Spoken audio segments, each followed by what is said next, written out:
Hello, beautiful souls, and welcome to today's Pick a Card reading. I'm so grateful you're here, and if you found this video, trust that it is meant for you at this exact moment in time. So in today's reading, we're going to be tapping into the energetic shifts happening within you that are allowing more love into your life. Whether you're single, healing, or in a relationship, your energy is always evolving, and as you change, the love you attract changes too. As always, I'm going to be using a mix of tarot and, as you can see, many oracle cards for today's reading to bring through the most aligned messages that you are meant to hear at this time in reference to the energetic shifts that are bringing more love into your life. You're also going to notice that each pile within today's reading is going to have a significator card, and this is going to be the card that is going to help guide you to the message that is meant for you. And we're actually going to be using my crystal stone oracle deck to shuffle in live during the pile preparation portion of this video, where we're going to get to see the exact significator card that is meant for each of the 3 piles that we're going to be diving into within today's reading. You're going to see a time lapse of me shuffling and preparing each pile. I include this part for full transparency so you can witness how the synchronicities align in real time. But if you would rather skip ahead, you can use the timestamps that I provide in the description box below to go straight to the grounding and centering practice. This practice is a very essential part of my readings, and I do highly recommend that you do take part in it before selecting your pile. I use my tuning forks to help ground and center your energy, ensuring that you aren't choosing from a place of anxious thoughts or chaotic emotions. Instead, this is going to allow you to tune in to your most aligned, intuitive energy, and it's going to make it easier for you to receive the message that is truly meant for you at this time. So with that said, let us get into the pile preparation process, and I will see you at the pile selection portion of this video.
Welcome to the grounding and centering portion of today's reading.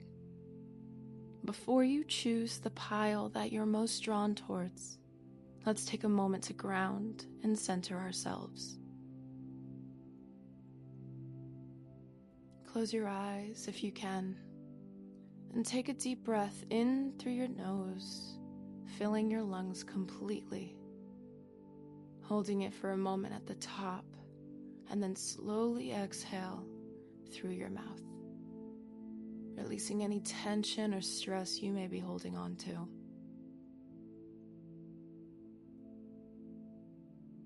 Feel your body relaxing with each breath.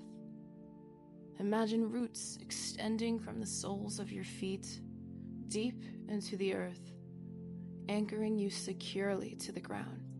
Feel the stability and support of the earth beneath you. As you breathe in, visualize a warm, golden light entering through the top of your head, filling your entire body with a sense of calm and peace. This light grounds you, centers you, and connects you to your inner wisdom.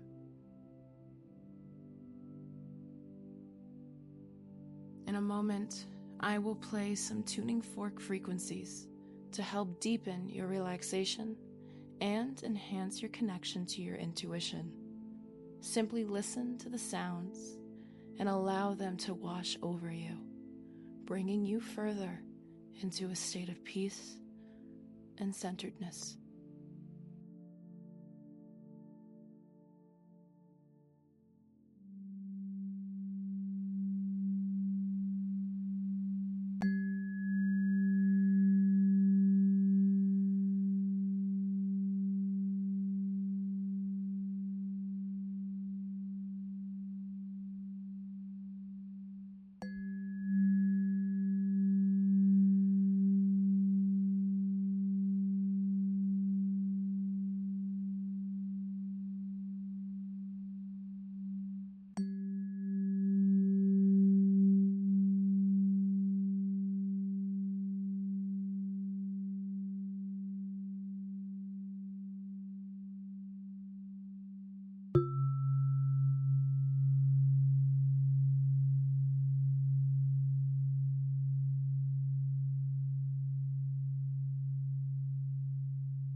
Keeping that centered and grounded energy, allow it to guide you as you select the pile you feel most drawn towards.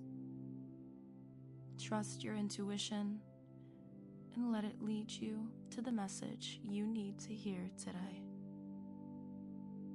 Thank you for taking this moment to ground and center yourself. Now, let's begin the reading.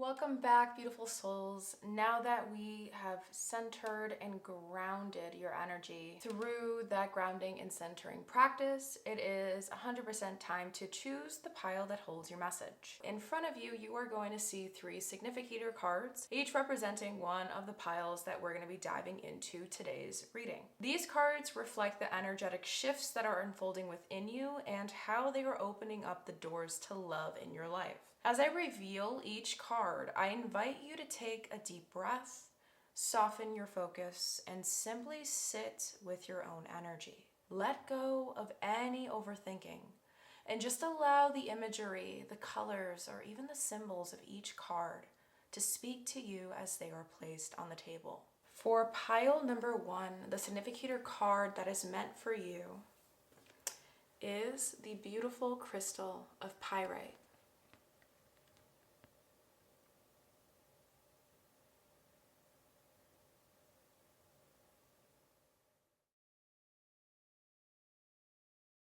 For pile number 2, your significator card is obsidian.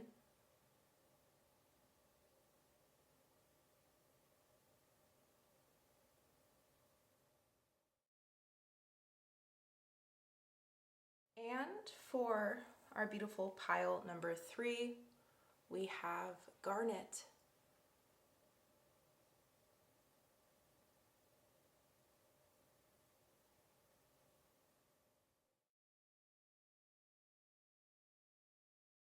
Now, take a moment to tune in to your intuition.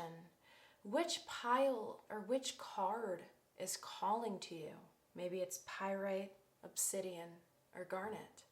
Trust whatever naturally draws you in.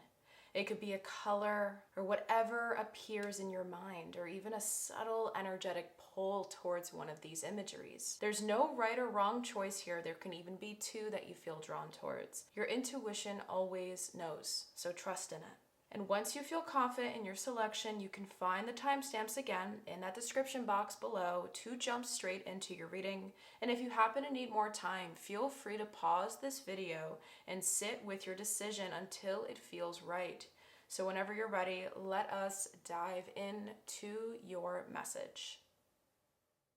Hello, my beautiful pile number 1s. If you were drawn to this card, the beautiful pyrite, then you already know that you were drawn to this pile for a reason. The way that we're going to be doing today's beautiful reading in regards to what energetic shifts are taking place within you to help bring more love into your life and what type of love it is, right? We're going to be looking into a couple different things here. We're going to be looking at where you are at energetically as of right now whenever you end up watching this video, and what shifts are currently taking place within you. So these are going to be the first 2 sections we're going to be diving into. We already shuffled these cards in the pile preparation portion, and then we're actually going to be shuffling the cards live in terms of the 3rd portion of this reading, where how this shift is affecting your love life right now, the external changes that are happening, how your love life is responding to the energetic shifts, pile number 1. And then at the end, we're going to be doing some final messages from source, from spirit. Lovely souls, I am so excited to dive into all of this with you. Why? Because, well, first off,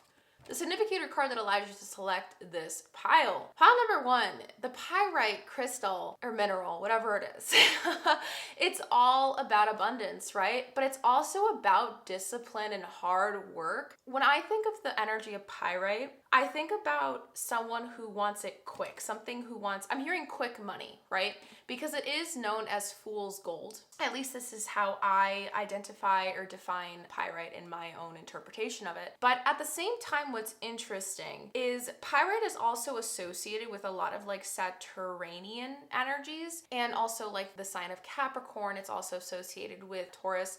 But in particular with pyrite, pile number 1, this is giving us a huge indicator that there is something new coming into your life. There is a new beginning of some sort in terms of a shift that is coming in. I'm very curious to see what exactly is going on in your energetic field right now, and also what shift is taking place within you, because this is going to give us more pieces to the puzzle per se. In terms of why this significator card came up for you, let us read what the back has to say to see if it can give us any more clues in reference to why Pyrite decided to become the significator card for your reading. All right, so let us take a look at that together. So it says Pyrite. I'm trying to make this focus. What it is, Pyrite, aka Fool's Gold, is a metallic sulfide mineral. Its blingy, confident vibes and often perfect cubic structure aligns us with nature's power to give energy to amazing, beautiful things like you, baby. Who needs it? The chronically lethargic, anybody sleeping on their potential. Pyrite is often used near the solar plexus or will center, but it works wonders anywhere you need a little boost of masculine energy. For example, on the fellas, the low abdomen, just saying. And when to use it, on that romantic weekend away from the kids, and whenever the energy to power through feels shrouded in dark matter. Call on your core power, baby. There is an initiation of some sort coming in to fruition. Maybe that's why I was hearing like quick money, like quick something, like a quick scheme of some kind, like there's a charge up going on energetically. Again, I want to see, let's just kind of go straight into it, guys, because pile number one, right? When it comes to looking at your significator card, I'm just placing it over here so we have space for the rest of your reading today. This card is giving us insight, right? It's giving us some keywords, it's giving us a little bit of clues, right? But we need to get into it all. And to get to the real juicy details of your reading, we gotta look at the oracle and we gotta look at the tarot. So let us just dive straight into the very first portion of your reading. I'm just gonna move this pile of cards to the side here so we have space, and we're going to be looking at where are you at energetically right now. Whenever you come across this video, pile number one, we are going to be seeing where you are at currently. So we're going to be looking at the oracle cards first, and then depending on what I'm digging up, what I am dissecting through these cards, I may or may not want to go straight into the tarot. We will see what happens. I'm just going to kind of wing it with this reading today, but I'm so excited. Let us get into it using your Black Moon Astrology card that came out first. So where are my beautiful pile number ones energetically? Let us see. You have the fire element of desire with the number 37 and 3 and 7 adding to 10. The ending for something new to take place. I just keep feeling like that energy, that keyword I kept getting in my head, initiation. It's interesting. A new beginning, right? That's what I was mentioning before. You actually ended up getting 2 beginning oracle cards for this first portion, so let us take a look. So where is pile number one energetically? Oh my God, guys, come on. The synchronicities are already lining up and we just started your reading. Come on, like this is kind of cool. We have renewal and spark. Spark, baby, spark. Okay, this is gonna sound weird, but I literally just pictured like 2 pyrites and you're like clashing them together and it makes like a spark. I don't know if that actually happens. If anyone knows anything about minerals and things like that, let me know down in the comments, because I don't know why I just had that random imagery in my head.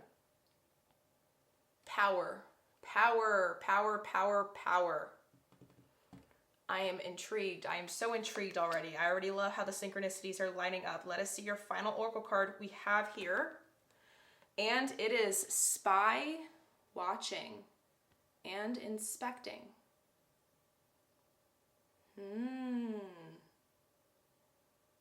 Is there some tea here? Let us find out together, because I'm gonna dig more. Let us see what your tarot cards have to say and put everything together for this first portion, beautiful souls. Let us take a look. So, where is pile number one currently and energetically? Okay. Do I want to take these is the question. Should we go with it or not? Let's do it again, because I want to see if they're meant to come out, they're meant to come out. Like, they will come out again, because I want everything to be perfect for you guys in reality. I am a little bit of a perfectionist, but you guys deserve the best. So let us see what's coming through. Okay. It is just shooting out. You guys already got a card facing up. I usually reveal all the cards at the very end, but we got one that shot out on its own. We got the King of Wands here for your first tarot card. Beautiful, pile number 1. The King of Fire. Wow, everything is aligning. I'm very, very curious. Let us keep going. Some of you guys might end up being an Aries, Sagittarius, or Leo. I'm also hearing specifically in the form of a rising sign. Your rising sign might be an Aries rising, a Leo rising, or a Sagittarius rising sign, or Capricorn. Capricorn keeps coming through in my head. So where is pile number 1 energetically whenever they end up watching this video? Where is pile number 1 energetically whenever they end up watching this video? Where is pile number 1 energetically?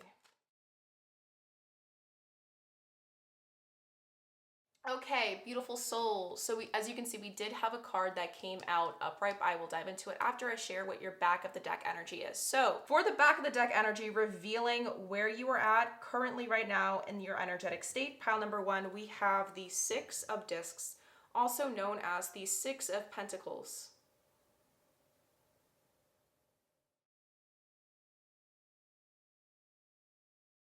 So the other card that decided to come up, face up, is the 10 of Cups. Beautiful. Some of you guys might actually be in a relationship while listening to this reading. Not all of you, but I do feel like some of you guys are. For the next 3 cards you guys received, in terms of where you're at energetically, we have the 5 of Swords. I was waiting. I felt like there was some weird competition energy, so it is very interesting why the 5 of Swords came up.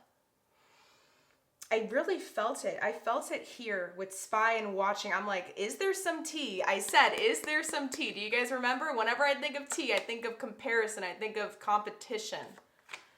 Okay, and the last 2 cards you guys received, we have the Chariot. You are a go-getter, pile number 1. You are chasing something. And lastly, beautiful soul, we have the 6 of Swords. Initiation. Okay. I'm just grabbing my little crystal.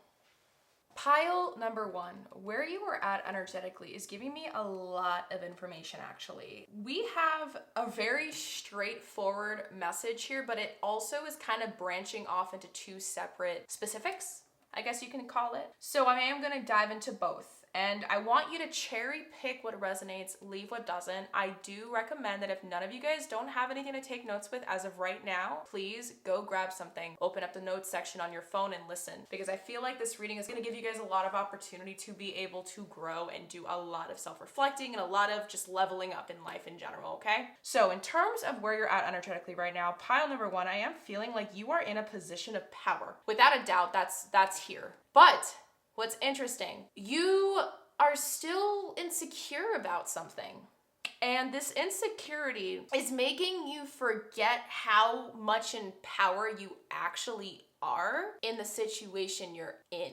I don't know if that makes sense. At least it's what I'm feeling. For some of you guys, this might actually be like you're in a relationship right now that you were trying to get in the recent past or maybe a couple months back, and maybe they were torn between you and some other person. Another situation, because I said this can branch off into 2 different things that I'm seeing, is that you are in a position where you have finally decided that you want to focus on you right now. Or maybe for the last couple of months you were in that position and you're finally starting to get ready to start giving your time and your energy and your essence, I guess you can say, to others around you. Like, it feels like some of you guys are just about to start dating again. Or like I said, some of you guys are in a relationship right now watching this, and there is some weird feeling of insecurity that's kind of messing with your head. And it's making you think that you are in the weak, but you're not. Like, you know that you have the upper hand in the situation, but for some reason something is still messing with you mentally that's making you think otherwise, like you're doubting it.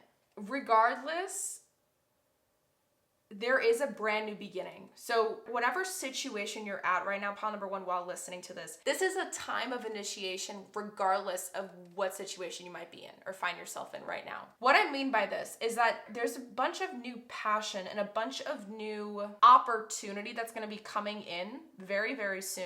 Opportunity where you're going to get to discover new facets of your persona, of your being that you didn't really get to understand in your past. I don't know why that you never got to uncover it prior. Let me get some insight on that.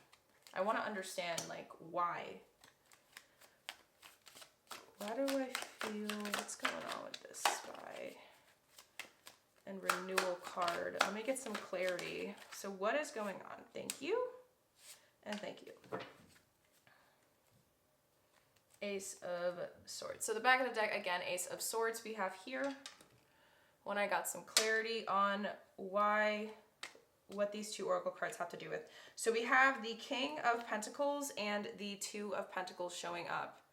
So there was a switch up in energy and you won something, or you just, like, it's so weird. I don't know if you guys are kind of being a little bit negative in your perspective right now.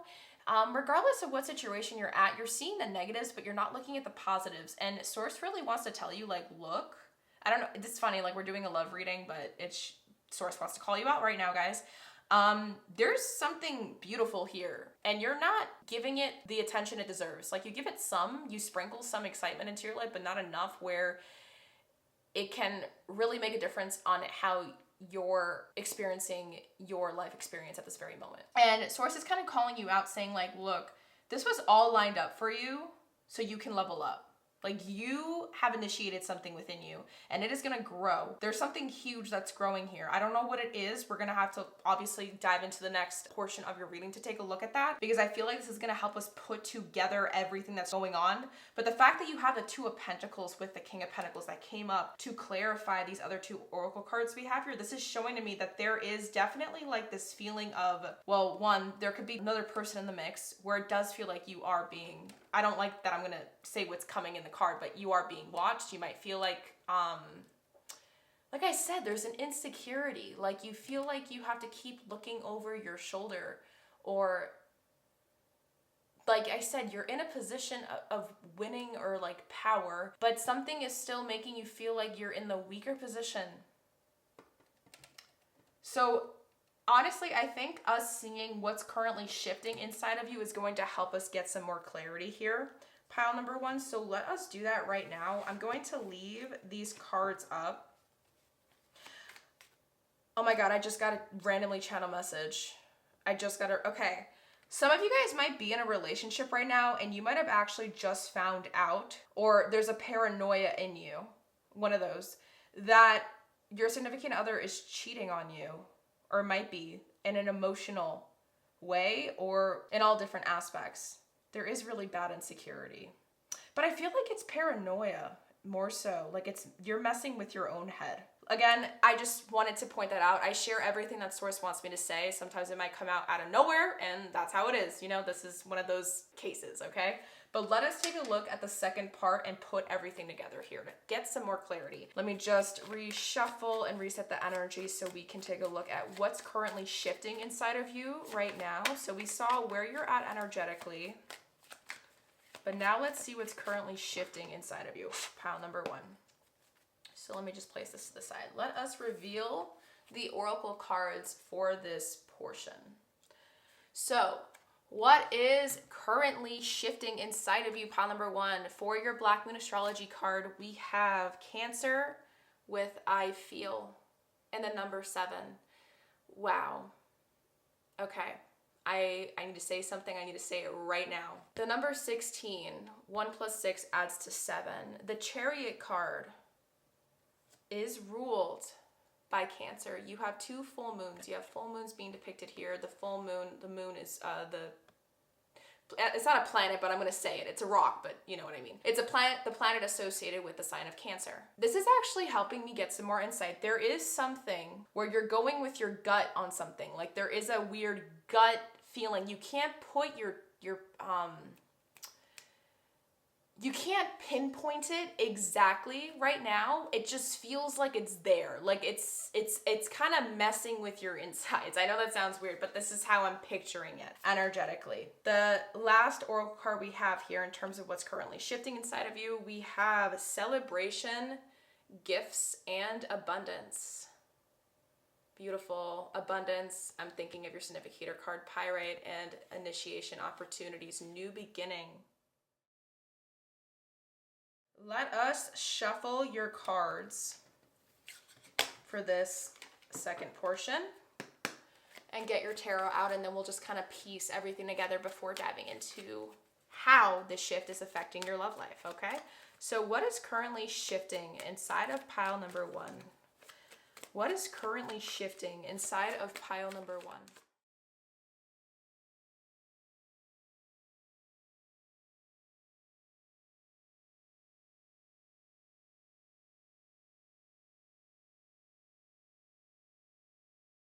For the back of the deck energy, you have the 5 of Wands. So interesting, again, we're getting another piece to your puzzle. Pile number 1, we have the 5 of Swords here with the 5 of Wands. We have 2 5s coming up. We had the number 10 with 3 and 7 adding to 10. We have a 10 here. These 2 5s add to 10. 10, 10, 10. This is a big ending. There is an ending, and that's why the 6 of Swords happened to show up at the very end, right next to a moving major arcana card, right? The fact that we have the 5 of Wands, I don't know why I said it like that, coming up with the keyword competition. I don't know if you remember, I was saying there was a weird T competition energy here. This is giving us clarifiers on that. Like, yes, there is some weird, I'm getting goosebumps. Like, you really feel like you're being watched right now. Like, actually, like this card coming up is showing to me that there is something that you feel like you're competing against right now. Whether it's physical, like you can physically see the person, or you just feel like there's something that doesn't want the best for you right now. And this is just so trippy. Oh, and I forgot to mention too, I don't know if you guys remember, you did get the 2 of Pentacles when I was getting the clarifiers for these 2 oracles. The key word on that 2 of Pentacles card was change. And the number 5 in numerology is a number of change. And it is just giving me so much more insight. So I'm excited to dive into this. But before we look at these other cards we got out, I think we have 1, 2, 3, 4, 5, 6 cards. I do believe that this is the significator card that's going to help us tie both of these messages together. So we'll understand where you're at energetically and what's currently shifting inside of you because of it. Like what's going on, right? But we have the Princess of Wands, which is also known as the Page of Wands in this deck. With the keyword being exploration, this is a new beginning. You're starting something new. There is an initiation of some kind. I love the fact that the Page of Wands, out of all the other pages in this deck, the Page of Wands is the card that wanted to come out as a significator. I love this. Why? Because you literally have one of the most moodiest zodiac signs coming up for you, and you also have the element of fire with desire coming out. And the Page of Wands is literally the card that is all of these things that I just mentioned. It's raw energy, and it's intense, and it's motivated, and it wants to just go, go, go. It wants to do it. Sometimes it doesn't really think. It just dives headfirst into things. I'm also hearing hungry for power. I don't know what that means. Let us take a look though. Maybe you guys are just feeling like that right now. For the very first card we have here, we have the Queen of Cups with intuition. Yep, intuition. Intuition, intuition. Cancer is literally the mom of all the zodiac signs in astrology. So they're like mama bear energy. So I'm loving this for you. Next up, we have the 7 of Pentacles. I was waiting for this card to come out. I was waiting for it. Sorry if this card's ripped. This is one of my oldest tarot decks I own, guys. So just know that I did take really good care of these cards. But after a while, when you're practicing how to shuffle, you know, they can bend and look all not the best, right? Next up, we have the Queen of Swords. A lot of court cards coming through, but I don't feel like this is like a bunch of people. For some of you guys, like I said, it could be like that weird suspicion that I mentioned of the cheating. But for most of you, I think this is about you. Like these two queens represent you. Next up, we have the Ace of Wands.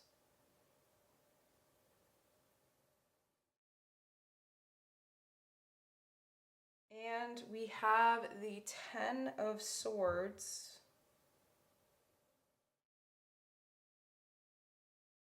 Interesting. But again, this is feeding into it. It is the end of something. It's the end. The Ten of Swords, it looks like a weird, uncomfortable, intense card, but this is an ending that is necessary for better things to come. And lastly, we have the Seven of Cups, choices. I actually feel called to place this card like this. The fact that you have so many sevens coming through pile number one is so intriguing to me. We have a 7, 7, a 7, 7, 7. And what's interesting is that when I got this card, I was thinking about the spiritual meaning of the number 7. And 7 is about trusting with all your might when you don't really understand the situation you're in right now. And what I mean by that is like you feel like there's a weird gut feeling that's pulling you towards a certain direction, but you don't understand what that gut feeling is. You don't understand why it's there, but it's there. Sevens are kind of that gut feeling, like I know you don't get why we're trying to make you go this way, but there's a reason, and you know that there's a reason. Does that make sense? I hope that makes sense. But it's really just about pure raw intuition and instinct and just that feeling where you literally feel like God is trying to hold your hand and guide you somewhere. The fact that this is coming up like this, pile number one, what's currently shifting inside of you right now is something grand. I don't think you realize how much you have leveled up. I think you need to take a moment and like literally give yourself a pat on the back, because the energy that you have been able to develop within you throughout the last, this is gonna sound crazy, but this is what I'm channeling, the last 6 to 7 years. This has been I was gonna say immense and then massive came out in my head as well. But this has been oh my God, I almost did it again. This has been a massive and immense journey for you internally with your soul, like spiritually, but also at an emotional and physical level too. Like in reality, I really feel like you have somehow shifted your, there's something about your appearance coming up. It might not be like your body type changing. It could be like your style. It could be your hair, like something you did that resembles the inner change you decided to do on your outer body or the physical you.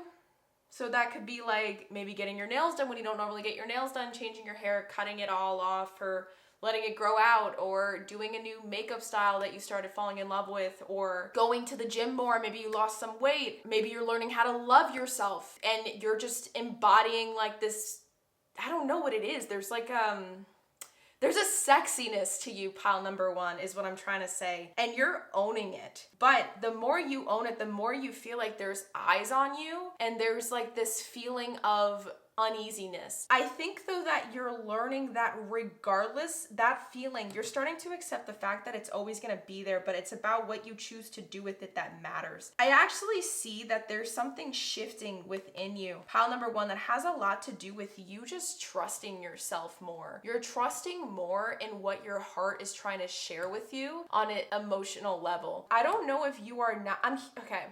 Channeled message that's coming through might not resonate with everybody, but I am feeling like a lot of you guys listening to this actually are very logical people. You always you always prefer to go with what your brain is telling you versus what your heart is telling you. It has gotten you very far in life, but you feel like you've always kind of lacked in, I guess, the emotional fulfillment department of your life. You've always suffered with this feeling of overthinking or indecisiveness or even in denial. I know these are 3 different words, I know, bear with me here. But the reason why I said those 3 things is because it does feel like there is always like some weird inner battle going on in your mind, because you are really trying to learn how to decipher what your intuition, like that inner knowing, maybe even like your higher self, like you might even feel like your higher self tries to communicate with you sometimes, versus like your anxiety and logic, your inner critic. And that inner critic can really, really screw with you, pile number one. It can really screw with you. I don't think that you're letting it screw with you as much as it used to, though. And that's why that feeling of that's the 6 to 7 or the 7 to 6 year time frame keeps coming up in my head, because it does feel like you shifted so much. I don't know, maybe at the beginning of that time frame, you were very not in the best headspace. You were a person in your past that used to give excessively to others. It was bad. You never knew how to balance or have an equal give and take in terms of your energy. Like you had to learn kind of harshly. Maybe you felt like the universe really had to teach you these lessons brutally in a way, where you always got to fill your own cup up first before you go and try to fill everyone else's. Maybe you felt like you went through a lot of bad cycles. It felt like maybe even karmic cycles in your life, whether it was with a person or just like friends or just some sort of connections in your life, where you had to learn that the hard way. And I see like what's shifting in you is this sense of more respect for yourself, respect for your energy, respect for the time that you give intrusive thoughts. Like you're saying, I know my worth now, and it's not worth me worrying about something that I don't even know if it's the truth yet. Like I see you really trying to honor your intuition too. And in a way, you're learning how to be more bold and more assertive. And the word that's coming through is abrasive. And I know that word it's not the most positive association to describe somebody, but for some reason I feel like for you guys it is, because you guys never knew how to use that abrasiveness. It's weird, but that's the word that's coming through, so I'm going with what source wants me to share. You used to snap at people or snap at loved ones, specifically family members or something, pile number one. That's what's the image that's coming through in my head. You never meant to, but it's because you were hurting and there was some sort of insecurity that used to eat away at you on the inside. That shifted though. Now it's like you're learning how to channel that abrasive energy that you used to have with those you loved, but use it in the wrong ways, towards the things that you know deserve that energy, if that makes sense. Like, you're not afraid to call people out. You're not afraid to put your foot down when you need to put your foot down. Like, if someone crosses your boundaries in life, you're like, okay, stop. I asked you nicely this first time, but the second time, I'm not gonna ask you nicely, okay? So back off. You're being abrasive in that regard. Does that make sense? You're really just putting your fences up where they are meant to be up, or where they're due, where it was due, or overdue to put them up. Oh my God, my words, I can't talk today, guys. And there's something beautiful shifting in your love life because of it. There's an exciting energy here. I actually feel like the fact with the 7 of Cups coming up the way that it did, it's giving me an indication that you don't realize it, but everything that's happened to you in the last or majority of almost a decade of your life, pile number one, is helping you get exactly to where you're meant to be in terms of a happily ever after for you. It really feels like Source was kind of working with you in the background or behind the scenes to show you what you're really capable of. It gave you all these different tools through all these different karmic experiences you had to go through during this last 6 to 7 years in your life to show you like, oh, you're building your own success story as we speak right now. And whatever it is that you're trying to gain, and I'm assuming that it's love because you clicked on this video, this is helping you get exactly what you want. It's really beautiful. Like, you don't realize it, but you're manifesting this. And you've been manifesting it for a long, long time, like something that you really deserved. You deserved it. Wow. I'm very excited because I want to see how this shift is affecting your love life, right? I think you guys all want to see it, right? So let us take a look at that now. I'm going to clear the table. We are done with these oracle cards. We're going to be using the Island Time Wellness Love Oracle cards, my Fortune Oracle cards, as well as my Moonology cards to look at this next portion of your reading. So let us take a look at that now, and I will meet you there. All right, pile number one. Okay, so If you haven't noticed, it looks a lot cleaner here, but the only thing that I did differently was just keep the oracle cards that we looked at to the side. That way we can piece everything together at the very third portion of your reading, which we're going to be diving into right now. So let us see how is this shift that's happening within you affecting your love life right now. So how is this shift affecting pile number one's love life?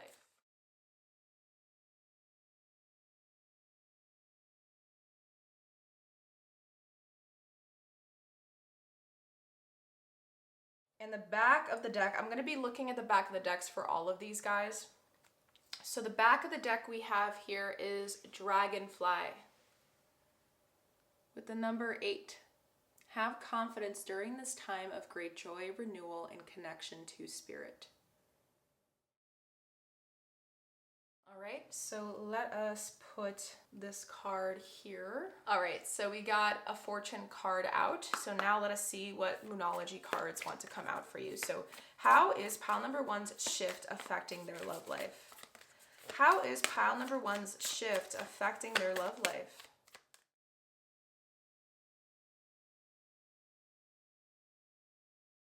And the back of the deck, we have expect powerful change with this new moon eclipse. Wow, initiation, initiation, initiation. I kept saying it, I'm gonna stick to it, guys. It's here.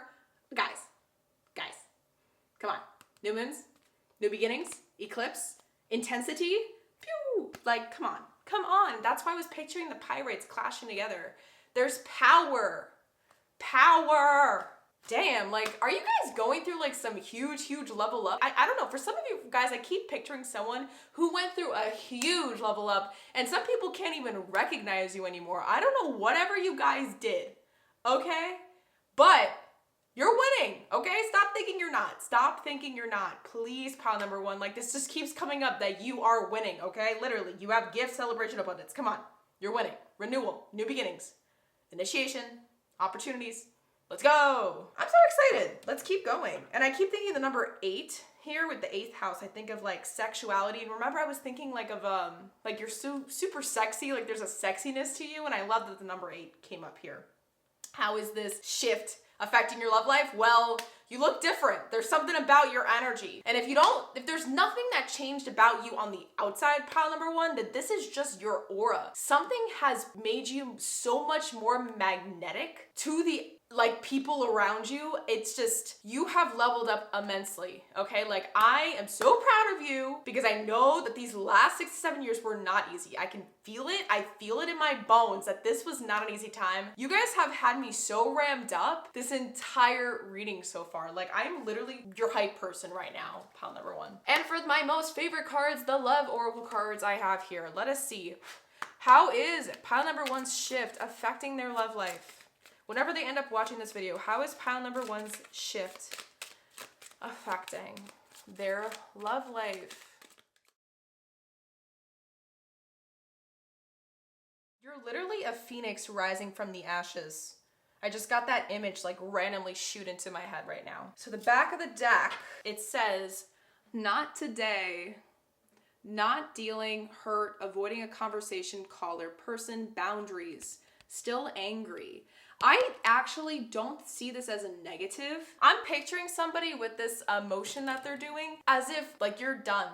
You're done just giving in to other people's things that they wanted from you. I don't know, were you like taken advantage of? My heart goes out to you when we have very big hearts and when people know our biggest vulnerabilities. Like, I feel like some of you guys got really taken advantage of by someone that you thought was supposed to be your friend or like a companion of some kind. For some of you guys, it could have been like a past ex that cheated, but it does feel like for a lot of you, this has to do with a friend, like a very close person. It felt like a best friend, or maybe it was a partner that you saw as a best friend. That's why like it felt more like a best friend compared to just like a lover. Maybe that's why that's coming through, but regardless, it just feels like you're done with something, but there's still that insecure feeling coming through.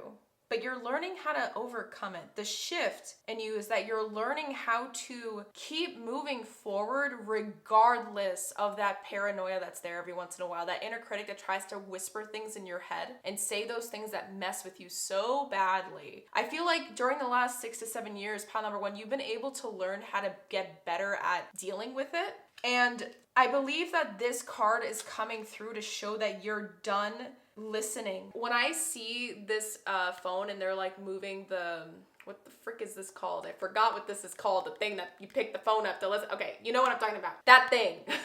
It's pointing away from this being because I feel like you're doing that with yourself. Like it's a phone call from your inner critic. Like there's something in you that used to really mess with you that you're done listening to and you're not letting it define who you are anymore. I'm also hearing for some of you guys this can be past trauma. Like you're just done letting something rule over what you used to define yourself as. And you really are a new person. It's very beautiful, pile number one. I know you guys think I'm talking too much. I'm so sorry. Let us look into this, okay? We're gonna do things a little bit differently this time. I'm going to reveal these cards at the very end. Let us see what your tarot cards have to show us first in terms of how your inner shift is affecting your love life right now, okay? Let us take a look at that. So how is pile number one's shift affecting their love life? How is pile number one's shift affecting their love life?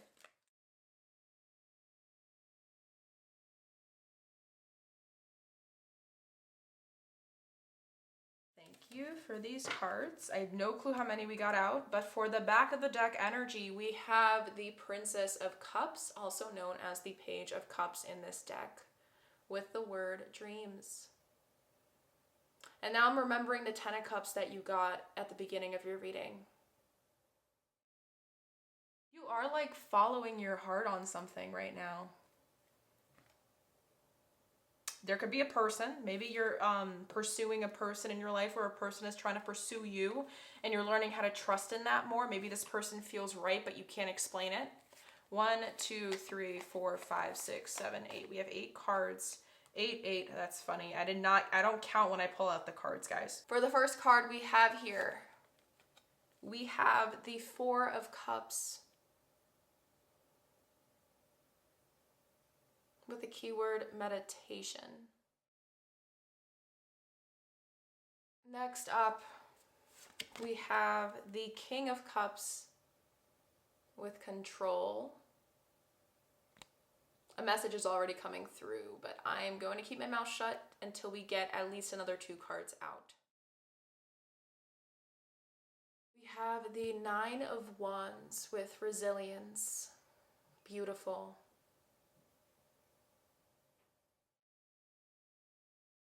And for the 4th tarot card we have gotten out for you, pile number 1, it is the King of Swords.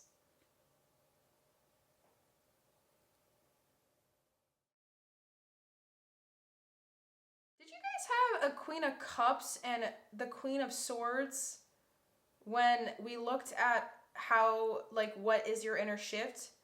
I hope you guys took notes and let me know in the comments down below, because I believe that the second portion of your reading, we had the Queen of Cups and the Queen of Swords, and now we have the King of Cups and the King of Swords here. Wow, this is crazy.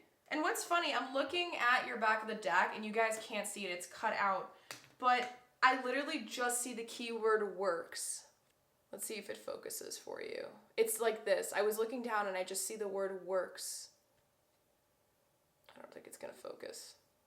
There we go. What is this? It is the 3 of Pentacles. Okay. I'm gonna keep it that way because I feel like there is a reason for that. And I see the word keyword dreams and works here. Like it's in the works. I'm gonna look at these first 4 cards. Pile number 1, in terms of how this shift that's going on within you is affecting your love life right now, you're attracting everything that you could have asked for. Like, I feel like you need a lot of validation and recognition for all the hard work that you have had to persevere through during the last 6 to 7 years. Pile number 1, you need to understand how immensely proud your spiritual council is of you, okay? They know that it was very hard. It was painful. There was moments where you felt like you were breaking on the inside. And they want to let you know though that all that stuff will and is in the process of taking you to something that you had no clue was going to come. And what I mean by that, if some of you guys are in a relationship, this is actually an indication that the relationship that you are in right now, it is the right one for you if that is what your heart is telling you at this very moment. If your heart is telling you that it is not and that there is something wrong, and I'm saying heart, not your mind, if your heart, if you feel like what I was sharing earlier, I hope you guys remember the analogy I shared earlier because I'm trying to remember it myself personally, where I was saying that it might feel like right now, the spiritual meaning of the number 7. It might feel like your intuition, like there's some inner pull, an energetic pull taking you somewhere right now, but you don't understand why it's there. But you feel like you just gotta keep following it, no matter how terrifying it is. If that's leading you to stay with the person you're in, if you're in a relationship, that is your intuition, and you know that this is the right thing. And the only thing that's holding you back is the fear, but I know that you're trying not to let that control you anymore. The second thing, if you're in a relationship and you feel like that pull is taking you, I think that's why I kept getting all these different ideas on where you guys could be. Like I said, some of you guys might feel like they're cheating or whatever. If your intuition, if that energetic pull is taking you in that regard, there's a reason for that. I know that some of these things are going to be hard to hear, guys. I'm just sharing everything that's coming through. If some of you guys are not in relationships at all, how this shift inside of you is affecting your love life, you need to understand that everything that you have gone through, I know everyone has gone through something huge during the last 6 to 7 years because that keeps coming through. You are about to attract something insane in the membrane. I'm actually hearing for some of you guys, you have never actually taken a full chance in the dating world. Like you've never really allowed yourself to kind of fully immerse yourself into the dating realm experience. And I feel that you're switching that now. Like you're finally going to start allowing yourself to do that. And it's because you know that you're ready for it now. There is an anxiety present, but the anxiety, it's like you've made peace with it enough, like you've dealt with it for long enough where it's not gonna barge in the middle of you trying to connect with a new person. I hope this is making sense. That kind of felt cryptic coming out, but I'm gonna keep going, guys. Again, take what resonates and leave what doesn't. You guys really need to understand, because you've leveled up internally, because you have let yourself become the true main character, and what I mean by that is you really aren't letting anyone tell you what to do anymore. Like you're done. Like I said, a phoenix rising from the ashes. I'm gonna keep saying it no matter how freaking cliche it might sound. It is true. You know, dragonflies are of transformation. And the fact that you have this, and renewal came up twice, I just realized. Renewal and renewal. There is a brand new initiation period that you're going through right now. And you are manifesting something that you have no clue, about. I didn't mention this earlier. I don't even think I wasn't recording when I did it. But when I reset the energy of the tarot deck before I went into the third section of your reading, pile number 1, the moon card shot out. And I feel like there's a reason for that. And I think it's giving me an indicator that there is something in the works that you are not meant to know about just yet when it comes to your love life that you need to trust in. I know that sounds really scary, but I do feel like maybe the oracle cards that we look at the very end is going to help us with that. I actually feel called to pull out one oracle card before we dive into this last set of tarot cards we have out for you. So let us pull it out because it's peeking out and I feel called. So let us take a look. We have wedding rings. Union, wedding, married, soul connection, eternal love, and everlasting promise. Did some of you guys get proposed to?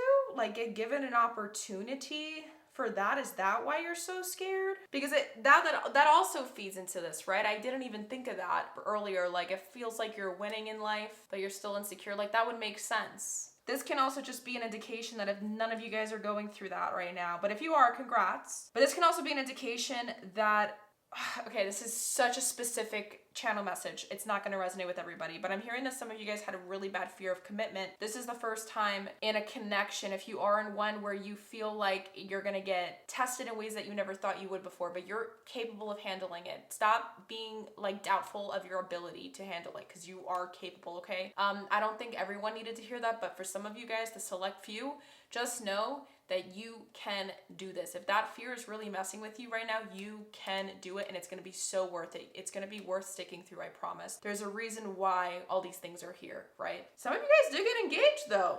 I just realized, right? That didn't come through before, but now it's here. Congratulations. I send you guys so much unconditional love. But let us, and if not, like I said, it's because you are attracting this, okay? Because you have leveled up. The fact that I keep feeling like you guys did get the Queen of Cups and the Queen of Swords in the last part of your reading, and you got the King of Cups and the King of Swords here, it's showing me that you are aligned now with the right frequency to help you attract the love that you want and deserve. The love that is actually going to help you grow, the love that's actually going to help you ascend. Like, it's going to be a love worth all this pain that you had to go through during the last 6 to 7 years, pile number 1. For the last set of tarot cards, before we take out your little mystery oracle cards we shuffled out here, we have the Ace of Swords,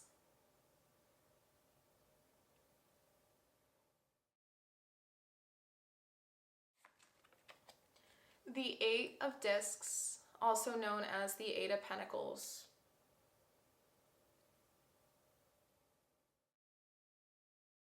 Aw, this is so cute. Oh, I'm gonna keep going. Sorry, I got sidetracked. I think I know where this is going, but let us see. Second to last card we have here. Oh my God, the Two of Pentacles came up again. That's no coincidence. Change.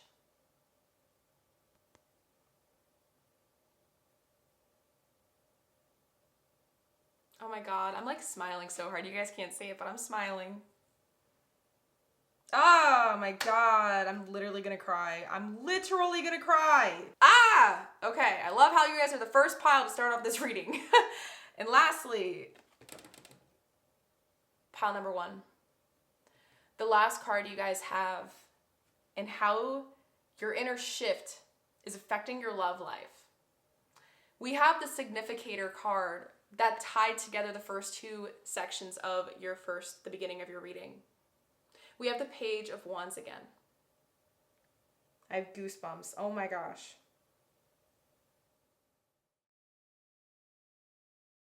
I'm gonna cry. I'm gonna cry so hard. No, I'm trying not to cry, guys. I'm gonna share everything that's coming through. There's a lot of downloads coming through. Oh my God, I'm literally gonna cry. Oh my God, don't do it. Don't do it. Don't do it. Okay. I'm gonna let it out. Some of you guys were given an opportunity for something amazing when it comes to your love life. Amazing. It makes your heart skip beats. But you are so scared. You feel like it's not the right move for some reason. Your head is really messing with you right now. Or it's like this feeling of being held back. Like people that used to always tell you what to do in the past, they're trying to tell you what to do again. And you're really trying to learn how to put your foot down now. And that's the shift that's going on. Guys, I have a couple other things coming through. But if the first messages resonate with you, I want to let you know you need to go take it. Whatever your heart is telling you to go do right now. Pile number 1, you need to follow through with it.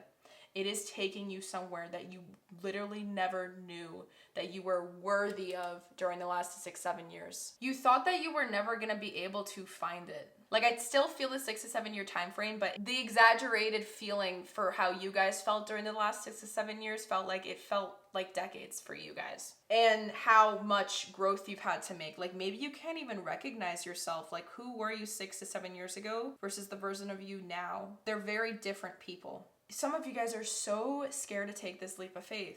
So scared, but you know that there's so many, like, every bone in your body is literally telling you to say yes, but you're terrified. And I'm just telling you right now, whatever brings sparks into your life, whatever brings the passion, whatever fuels you up, or your drive, what ignites you, what brings fireworks, go there. We have feelings inside of us because they were meant to lead us where we're meant to be, where our heart wants to take us. Without feelings, we wouldn't be able to avoid threat. And without feelings, we wouldn't be able to go towards the things that bring us the most pleasure. And I really need to let you guys know there's a reason why you're where you're at right now. Because it's taking you to exactly what you've always desired. And I think that the way that I explain that is going to be able to literally get plugged into every single situation that any of you guys might be facing. So I'm going to keep it at that because it does feel like you guys were given something, like a huge opportunity of some kind. But the other thing I was going to say too, that I said I was already feeling a message come through before we get your oracle cards out. I feel like you guys know how much you went through. Like, you're aware of how much growth you've made, but maybe that's why you're also so afraid of following your heart right now. You don't want to let the fear hold you back. You used to let fear hold you back all the time in your past, pile number one, but it feels like this time things are different. Maybe this reading is helping you just get the validation and reassurance you need to fully make it, I guess. But what you're doing, whatever that gut feeling is, it's right, okay? So just go with it because it's taking you where you're meant to be when it comes to your love life. It's taking you there in the best ways possible. So I feel called to get this Moonology card out. So we are going to see in terms of how this shift is affecting your life for the final little messages we have here. We have new moon in Leo. Confidence is your key to success. Yes. And we have confidence during this time of great joy, renewal, and connection to spirit. Confidence is your key. Have confidence during this time.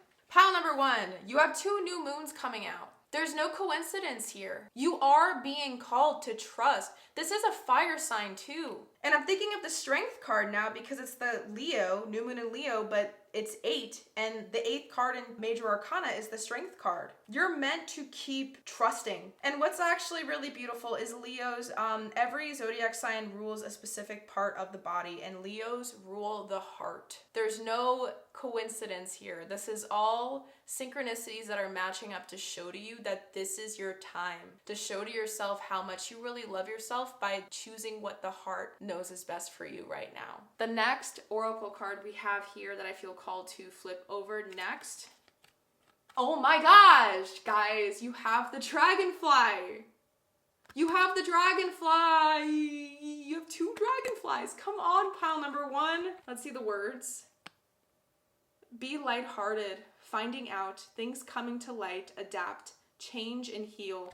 Yes, things coming to light. I actually feel like this is giving me more emphasis on this Ace of Swords. Because I don't know if you guys remember, the Ace of Swords did come out as a back of the deck energy when I was looking to get some more clarity at the beginning portion of your reading. And I think of gift, and I see like that shining in this oracle card. And it's just giving me this idea of you getting an opportunity. Like, that idea of opportunity keeps coming through, and you gotta take it, pile number one. What your heart wants you to say yes to, go say yes to. And what your heart wants you to go say no to, go say no to. For a fortune card, the last oracle card we have here, in terms of how this inner shift within you is affecting your love life, pile number one, we have thorns with the number 31 adding 3 and 1 adding to 4. Weathering the challenges ahead will bring in a new and positive future.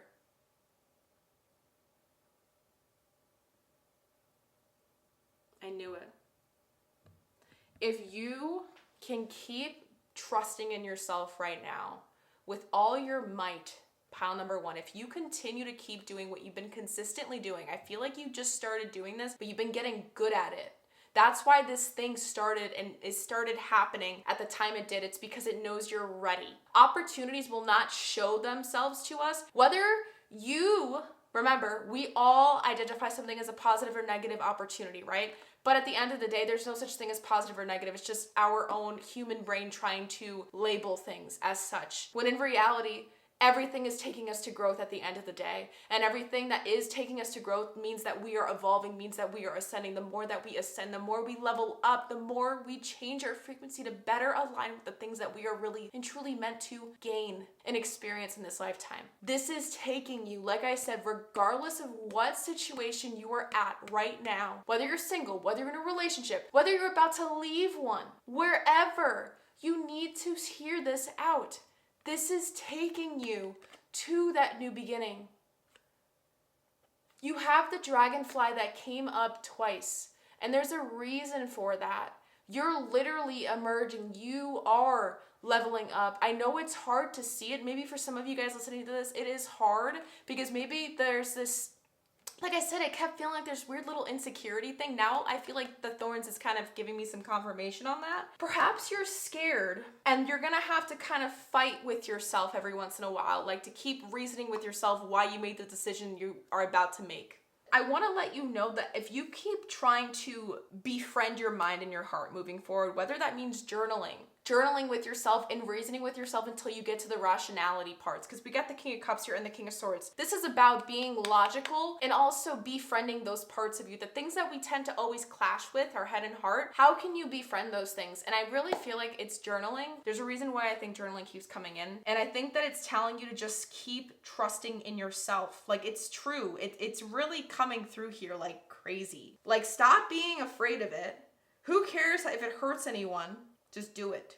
You know what you want. Go get it. Go get it, go get it, go get it. Wow. This was like, I just feel like so inspired. I really would love it if you guys can give me comments down below. Give me what's going on. With that, this reading is not over. Don't think that meant that it is over, okay? Because we are going to finish up your reading today, beautiful pile number 1, by getting some cherry on top oracle cards for you guys. So this is where you're going to get some takeaway messages in regards to what your spiritual council wants you to hold on to as you embrace these shifts that are currently going on in your life that's bringing more love into your life. We want to see what your takeaway messages are. We're going to be looking at my self-compassion deck, my let go cards, and sorry, I just hit my table. And we're also going to be pulling out daily guidance from your angel cards as well. And then to finish it up, we're going to be using my daily rituals journal to pull to whatever affirmation. I'm going to let kind of source take my finger and guide me here and see what comes up. We're going to read through that excerpt, and that's how we're going to finish up your reading for today. Okay, beautiful souls? Let us see the cards that are going to come out for you first before we dive into that book. So what is Spirit's final messages for pile number 1? In reference to what energetic shifts are bringing love into their life right now, what are the final messages for them that they can hear right now, that they can take away from this reading in totality?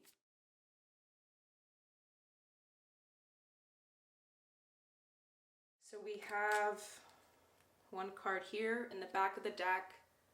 It says, daydream. You will more easily hear and receive our messages if you daydream regularly.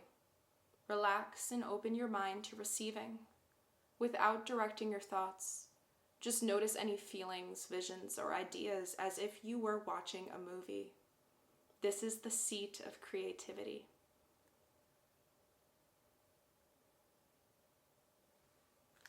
I am not going to interpret these. I want you guys to sit with these on your own and take what resonates out of these messages, okay? We're gonna shuffle the next cards, and I'm gonna obviously flip all these over all at once we got all the cards out. So what is Spirit's final messages for pile number 1 to end their reading for today? What is Spirit's final messages for pile number 1 to end their reading for today, and whenever they end up seeing this?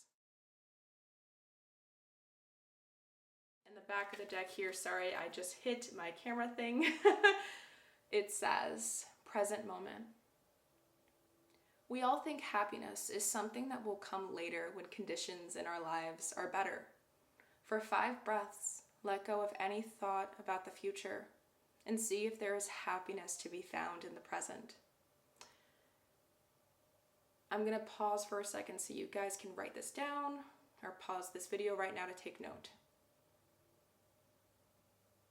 Okay, so I'm going to move again. But I want to say, this is kind of reminding me, I don't know if you guys remember what I was saying earlier at the beginning of your reading. I said that it feels like some of you guys aren't realizing all the things and the beauty and the blessings you have in front of you right now because you're being too focused on the negatives. And this is kind of reminding me of that. Like, I feel like that's kind of like Source saying, hey, look, remember? Yeah, do this. So, you know, if it resonates, guys, but I feel like there's a reason why it's coming, that thought, that analogy I had earlier is coming up again here. And for the final deck of cards, before we get all these cards out and finish it up with my daily rituals notebook, let us shuffle my let go cards. What is Spirit's final messages for pile number 1 in regards to this reading that they just received.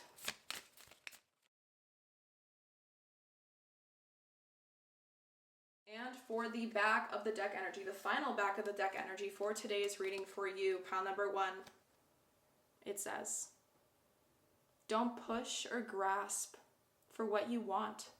Let life come to you and flow through you. Don't force it.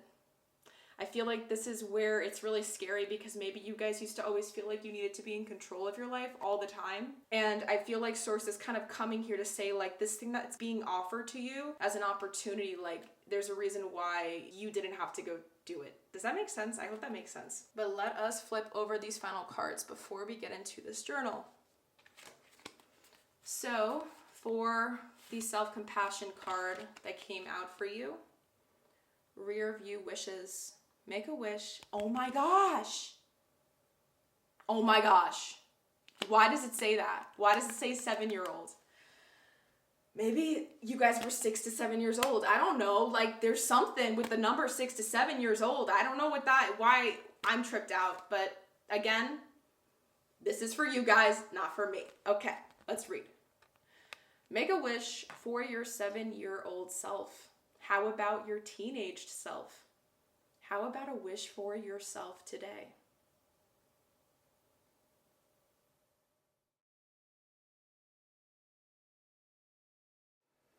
I'm going to, again, leave that up to interpretation for you, beautiful souls. Let me actually place this here. For the final let go card, sip in air without rushing towards the future. The present is worth enjoying.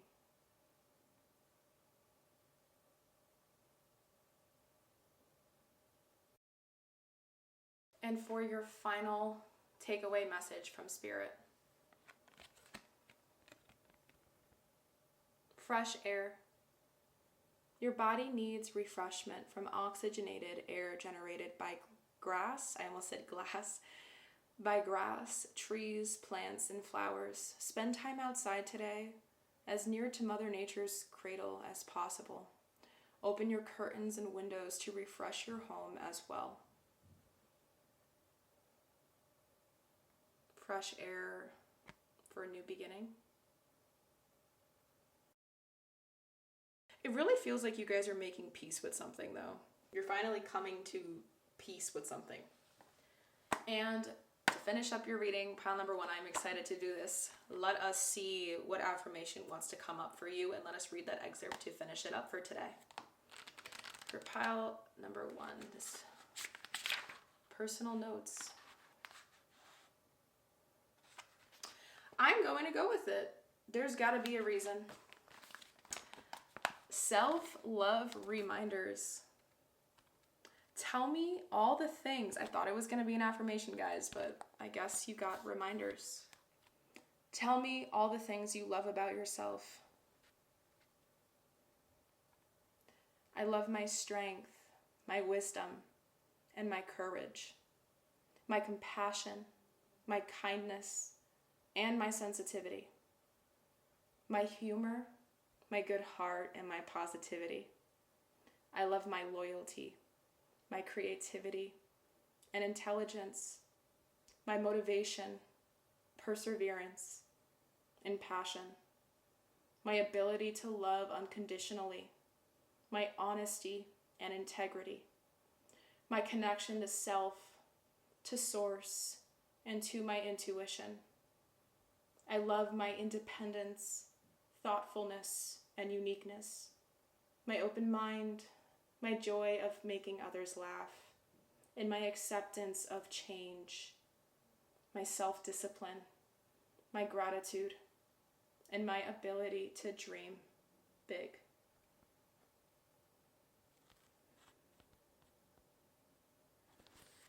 The number 85, I believe 8 plus 5 adds to 13, right? 9, 10, 11, 12, 13. Okay, perfect. The number 13 in Major Arcana is the Death card. There is renewal, a rebirth, Perhaps you're being called to remind yourself of all the reasons of why you love you right now. Maybe this is the exact thing you need to do to help push you to follow your heart.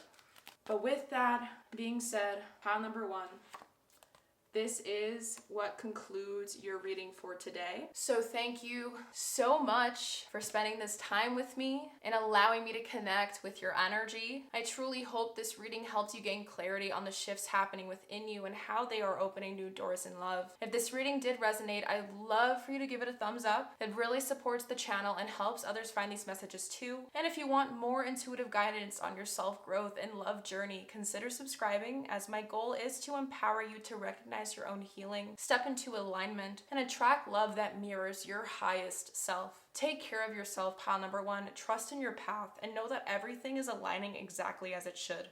I'm sending you so much unconditional love, and hopefully I will see you in my other readings to come. Bye.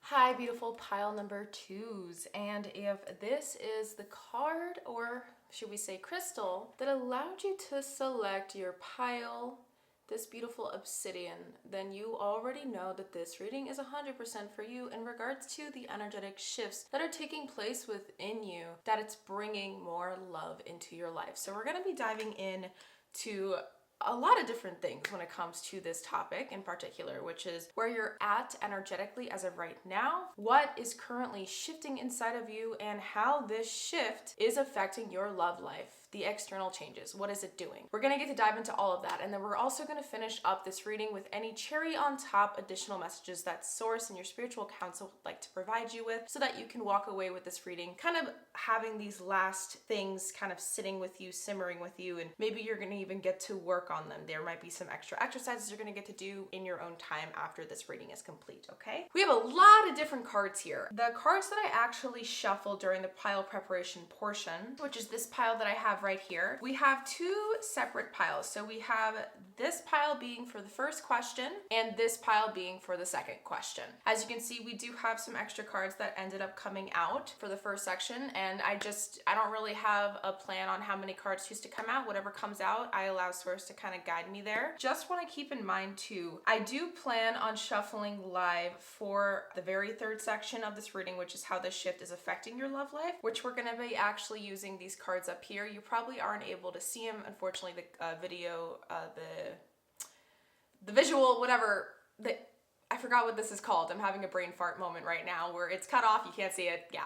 I will show you those cards. I will dive into what they're called if you do want to end up purchasing this deck in your own time, but we'll go into that once we move into that section. We're going to be diving into the first and second section as of right now, which is where you're at energetically and what's currently shifting inside of you that is creating all this love shifting and more attraction into your life. The significator card that allowed you to select this pile number 2, I want to let you know the first thing that comes to mind before we even turn over this card to look at this together is protection. And the only reason why I say that is because the color of obsidian, and it reminds me of smoky quartz. It reminds me of the need to ground, and it also reminds me this energy of the root chakra. So for some reason, the first feeling that's coming to my head when I'm channeling the energies of right now, it feels like there's a weird uneasiness. I don't know where that's coming from. It does feel like there's a weird wonky energy right now. I don't know if that's your energy. I don't know if there's a situation you might be in right now and maybe that's the energy that I'm channeling. But right off the bat, I do feel like that there's this need to not even stand your ground, but you're a little bit on high alert right now. It feels like a little bit on edge. Maybe there's a little bit of paranoia coming into play here. But aside from that, it does feel like that there's this need for grounding, rooting yourself down, this need for extra security in your life, or this need to want to feel secure in a decision, secure in a choice, or secure in something. I don't know what it is, but let us definitely turn this card over for it to be the first thing we'll look into, and then we'll go right into your reading by looking at these oracle cards and the tarot, all right? So let us see what your significator card is all about. Obsidian is a black volcanic glass. Before the internet, before AI, before kitten food delivering drones, like way back, early Homo sapiens were getting it done with obsidian tools. Capable of holding an extremely sharp edge, obsidian scalpels, are used in surgeries today. Who needs it? Anyone looking to cut out negative people and patterns from their lives, Scorpios. Where to put it? In your pocket, like a concealed weapon against bad vibes. When to use it? When thinking positively seems out of the question, when dark forces are at work. Dig in, arm yourself with obsidian, and throttle back. Protect your soul. Okay, so there is a feeling of being on guard, uneasiness. Like I said, there's a weird, like, there's some sort of cautionary tale that we might be looking into soon.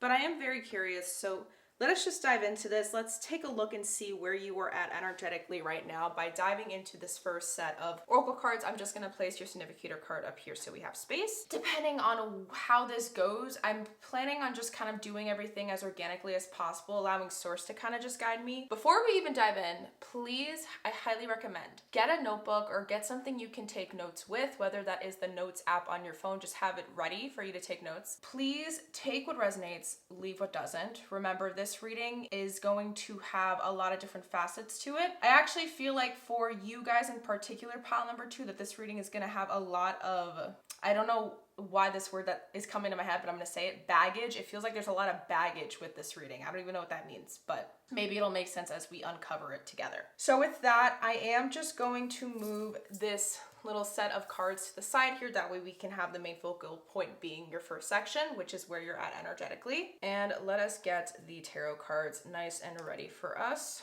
when we need them. I'm just gonna place my little pretty crystal here. All right, so resetting the energy, setting the intentions for you, pile number 2. Let us see where you are at right now by getting the Black Moon astrology card out first from the one of the 2. So for the first card, we actually have Jupiter with abundance and the number 7. For some reason, the lightning is really catching my eye. Jupiter is not a planet that is associated with intensity, but it is associated with expansion. But there's an intense expansion. I don't know what it is. It just feels like there is an intense something at play here because of that obsidian that is your significator card. I just feel like there's something here. We're gonna have to obviously keep going though. So like I said, the first card we have here is Jupiter with abundance. Next up, for a yin yang oracle card, we have confusion, Neptune, and illusions. Do you guys remember? I don't even remember what I said. I was saying something along the lines of making sure that you are set on something, or like something is set in stone, something you're set on it. I don't know. I hope you guys remember what I was saying at the beginning, because it's already got out of my mind. Usually when I channel things, I don't remember them easily because they're meant for you guys. I try not to remember because they're not messages that I want to hold on to and obsess over, because that'll be if it's a message for me, but it's for you guys. So hopefully you guys did remember what I said. I feel like though it is feeding into that though. Let's keep going. Lastly, for your oracle cards in terms of where you're at energetically, we have the 11th house with friends. The number 35 adding to 8.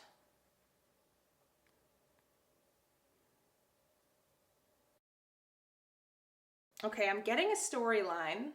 I want to see what your tarot cards have to say before I dive into it all. But I definitely feel like the word confusion is standing out for certainty here. Like maybe you're in the middle of some sort of situation that has to do with needing to decide between things or different people. Like choosing you or choosing someone else. I don't know. We're going to have to see. Let us take a look now and just kind of piece everything together. So let's just dive right into the tarot and see what it has to say. So where is pile number 2 energetically? Whenever they end up seeing this, where is pile number 2 energetically right now?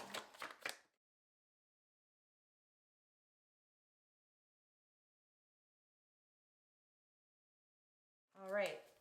No idea how many cards we got out for you guys, but I will count them in a moment. For the back of the deck energy, in terms of where you are at energetically when you're watching this video, we have the Prince of Discs, also known as the Page of Pentacles, in this deck. And if I didn't mention the name of this deck, it is called the Field Tarot deck, with the word reliability. Before I say anything, let us just go right into your cards. So let us see how many cards we have out for you. We have 1, 2, 3, 4, 5, 6, 7. We have 7. The number 7 is coming out twice. It does feel like you need to trust something heavy right now.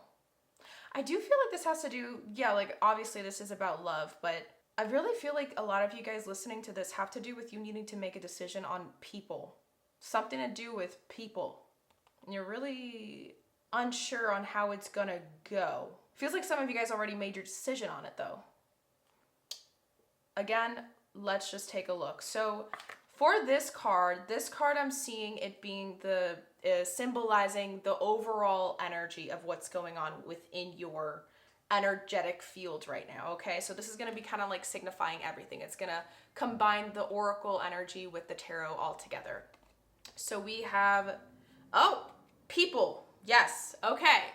3 of Cups, friendship, friends. It says friends here. Friendship, friends, friendship. Interesting. So there probably is people involved in this situation. So we're going to place this card up here and let us just go straight into this row of cards. So the first card we have here for you is the King of Wands with leadership.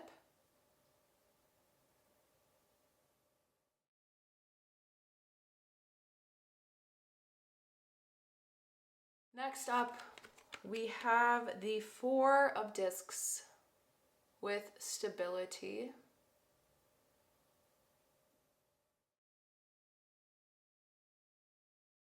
Next up, again, yep, there's a pile number 2. If you were watching this, there's definitely some person involved in this situation. Wherever you're at energetically right now, there is a person on your mind. There is a situation that you are in as of right now that is creating a little bit of mayhem when it has to do with people.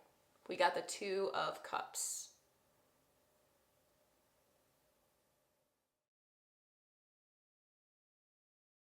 Just pushing it down a little so we have space. We have the 5 of Discs with destitution.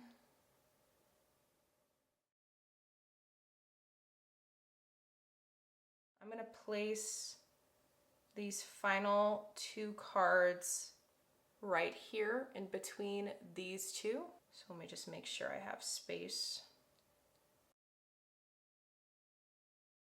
Second to last, we have the Universe.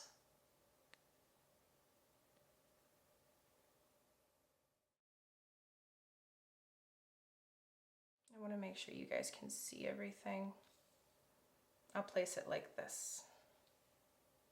I don't know if you guys can see it. I hope you can. Last card. The King of Discs with power. You have 2 kings here. Pile number 2. There's a lot of different situations you might be finding yourself in right now, okay? So I'm going to list them out. A lot of things are coming through. Just to start with a couple. Definitely you having to choose between 2 different people. One person you're more familiar with, you've known them better, maybe you've known them longer is what I'm hearing. There's this feeling of stability when you're with them. It's easier to go to that decision, to go for that person or stay with that person or something like that. And this other person is new. It's like a breath of fresh air. There's passion in the mix. When I say passion, it's like, it's just more excitement. It's something that you haven't experienced before. It's exciting and it's new. However, I feel like some of you guys are going through some sort of inner, not a crisis, but it kind of feels like it. Maybe you're identifying it as that, where you're really trying to understand, like, what is true love? Like, what is love? Or what does love entail? And why do I need certain attributes in a certain love connection or a partnership that I'm seeking? Like, there's something where you're still trying to feel secure in something. Like, I don't know if maybe you're trying to run through trying to make the decision still, where you're trying to decide what you really want at the end of the day. It does feel like you're learning, though, in a way to put you first more. What I mean by that is you're not looking at this situation where you're kind of tongue-tied right now, wherever there is a situation, 100% pile number 2, where you are tongue-tied as heck right now. You do not know where to go. You just want to feel like you got both feet planted on the ground, and whatever choice you end up taking, whatever path you end up walking down in your life, and you kind of feel like you're at a crossroads. And it's because of these people in your life, or a group of people. This might not even have to do with like love life specifically. This also feels like this could be like a friendship situation. What I mean by that is like best friends, or having to side with somebody, like maybe they're fighting each other and you're trying to decide where to go. But pile number 2, it does feel like you are learning something huge here right now energetically, regardless of the situation you might be facing. Through this dilemma, you're also learning what you want the most in for a connection of some kind. You're learning that you're kind of, I don't think you're tired of it, but there's something about your situation, pile number 2, where it feels like you've gotten too comfortable in it or stagnant. Like you did all you had to do where you're at right now, or were, or are about to get out of. I don't know. It just feels like you're in the middle of some weird shifting, transitional process right now in your situation. I don't know if you're still trying to come to terms that you've learned all you had to learn in this, or experienced all you had to experience in this situation you're in, but you know that your soul is kind of craving more right now. It wants more because you still have a lot more to experience, and I feel like a part of you is aware of that and it knows that. I'm trying to think, like, it does kind of even feel like there's a weird FOMO situation going on. Like there's a fear of missing out on something, but I don't know what it is. I'm gonna get some more clarifiers on this really quick. Oh my goodness! What just happened? That was intense. Let us take a look together though and see what's going on. So this is just the back of the deck energy I kept here. So why is the 5 of Pentacles here? Why is the 5 of Pentacles here? Okay, thank you. We have the 8 of Cups. Yeah, okay. It's giving me confirmation on that. There is a fear of missing out on something. There is some weird feeling that you're not getting. Are you afraid that you're like settling for less right now in whatever situation you have found yourself in? It feels like you are settling for less. You want more, but you feel guilty for it. You got a taste of something recently. I don't know what it was or when it was, pile number 2, but it feels like you got a taste of something that you were wanting more of. And if the taste was so nice and you're like, oh my God, like this is what I wanted. Like it kind of woke you up from this feeling of living on autopilot. And now you're like kind of in a weird state of insecurity on what's the next step to take for you right now in your life, and specifically your love life. It feels like you are in this weird situation right now. Wow. Honestly, for this pile number 2, I think now is where we should look at what's currently shifting inside of you to combine the first and the second messages together. So what I'm going to do is I'm going to make sure that you guys can see all your cards first. The 2 of Cups is right in the middle too. Like that's really beautiful. There's a lot of symbolism here where it really feels like you are ascending. Like it feels like your frequency, like your literal energetic, why is everything crooked? It feels like there's a literal energetic frequency shift going on within you right now. Like your frequency is changing as we speak to further align with something you've been wanting to manifest for a while. Maybe you thought what you're in now, situational wise, was the real thing of what you really wanted at the end of the day, but you're realizing that you're still on that journey to attaining it. And now you're realizing that you want more. Like this isn't it. It just really, like that message just keeps kind of playing through in my head. There's a boldness here. Like, I don't know how to explain it.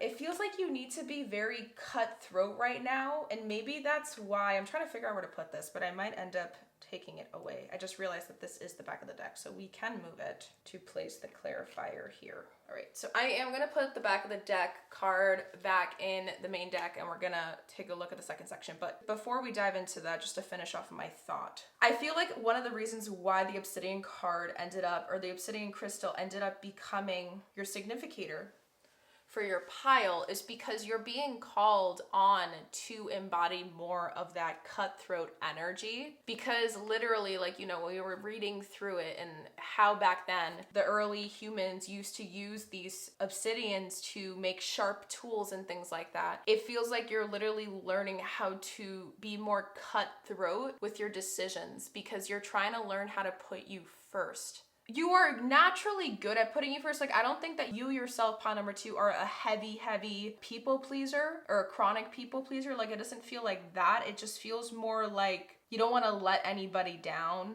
And there's this weird feeling of a lot of pressure being put on you to not let anybody down. But I'm also thinking that you're learning that you love yourself so much enough to be willing to do some sort of sacrifice.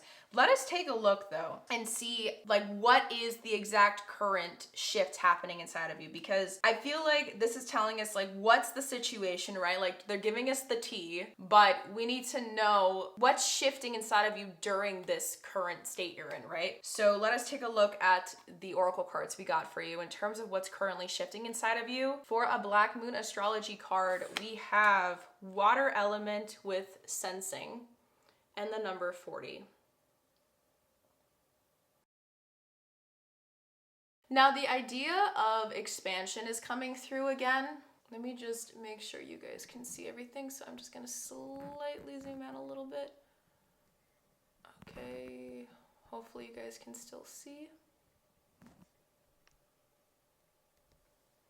Sorry if things are a little bit crooked. It's because my little selenite stick is crooked naturally, like the natural formation of it is a little crooked. So I've been kind of lying my cards out on the table to match up with the crystal. And I'm looking up at my camera and I keep realizing how crooked it actually is. So my bad about that, okay? But it really does feel like, and that's another thing that just came through. So Neptune, water element, you were like literally talked into settling for less in the situation you're in, pile number 2. It really feels like people tried to talk you into settling for less. They kept saying like, this isn't the best decision, this is the best way forward. And you are living kind of a reality that wasn't your making. It was other people's whispers in your ear. They created it. Like maybe you felt like you were a puppet on strings for other people to control at some point. It really wasn't fair. And now it feels like what's shifting inside of you is you're really starting to connect more to your inner knowing. It's like you're learning how to communicate with your higher self by going more inside rather than outside. Like maybe you used to always ask people outside of you what the best decision is for, but now you're like trying to really work with your inner world to find out what that true answer is for you. Let us look at your final oracle card before we dive into the tarot. We have limitations and fears, yes, and again, not to mention that we have confusion, Neptune, and illusions. This is an illusion. And like the 4 of Pentacles now, it's adding more emphasis there. And the 5 of Pentacles and the 8 of Cups. Wow. Okay. I'm getting so much more clarity now with this. Let us shuffle your last set of tarot cards for this first and second section to put everything together before we see how this shift is affecting your love life. So what is currently shifting inside of pile number 2 right now? Whenever they end up coming across this, what is currently shifting inside of pile number 2? Oh, okay. We got cards shooting out. We're going to go with it. So this card decided to shoot up face up. I believe this is another significator card that I'm going to put beside this one. We have the Princess of Wands, also known as the Page of Wands in this deck, with the word exploration. Yeah, you're expanding. Now the letters EX, expansion, exploration, X, like ex-boyfriend, ex-friend. Exercise your ability to go after. I don't know why the EX, the word, like the first two letters EX was like standing out in my head. That's never happened to me before when it comes to a message, so that was funny. That was interesting. Let us continue. So what is currently shifting inside of pile number 2 whenever they come across this? What is currently shifting inside of pile number 2?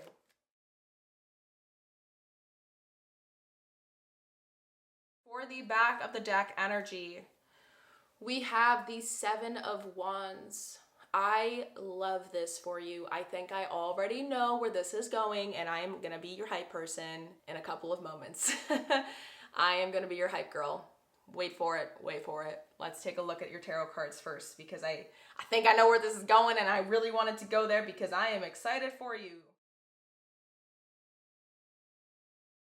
Getting my sleeves up, getting ready to dive into this for you. Let's see how many cards you guys receive. We have 1, 2, 3, 4, 5, and 6. Okay, just like the top. For the first card we have here, we have got, oh my gosh, yes. Yes, you go, pile number 2. You got this. Let's go. Okay, let's go, let's go. Okay, the hyping up is beginning. We have Judgment. I love this for you. Bear with me, guys. I will explain it all. We just got to see all the cards first. I need to put everything together first before I give you the full picture.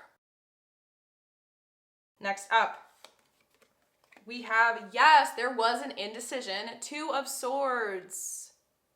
Decisions.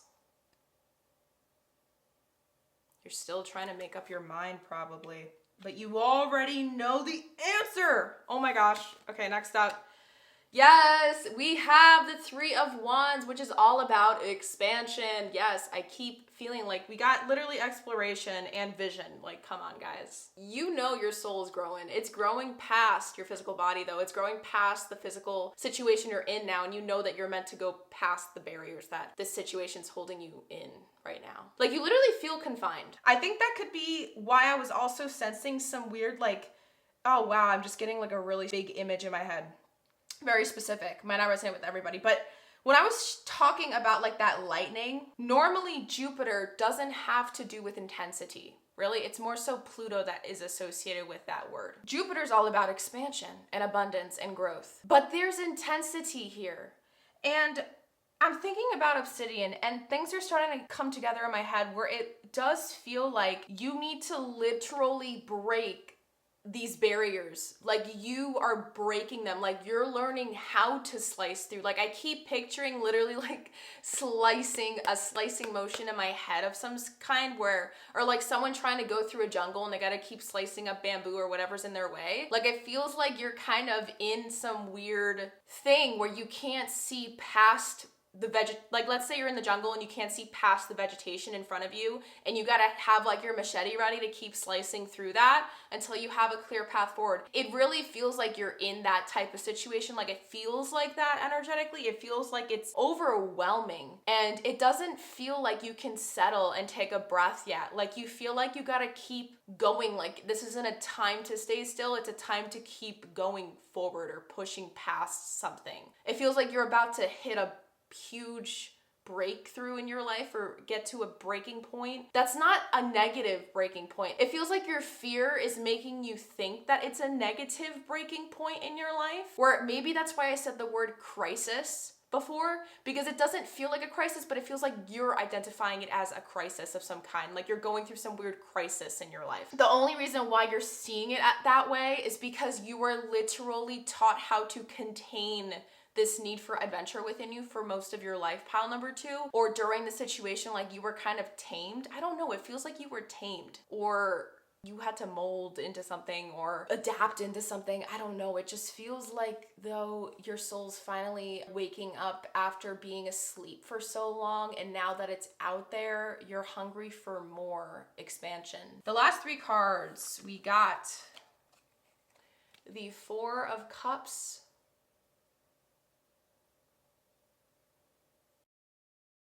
last 2, Temperance. Yes, I was just thinking about that. I'll share it in a moment. Before let's get your last card out first though. And lastly, my God, oh my God, oh my God, oh my God, guys, 10 of Swords.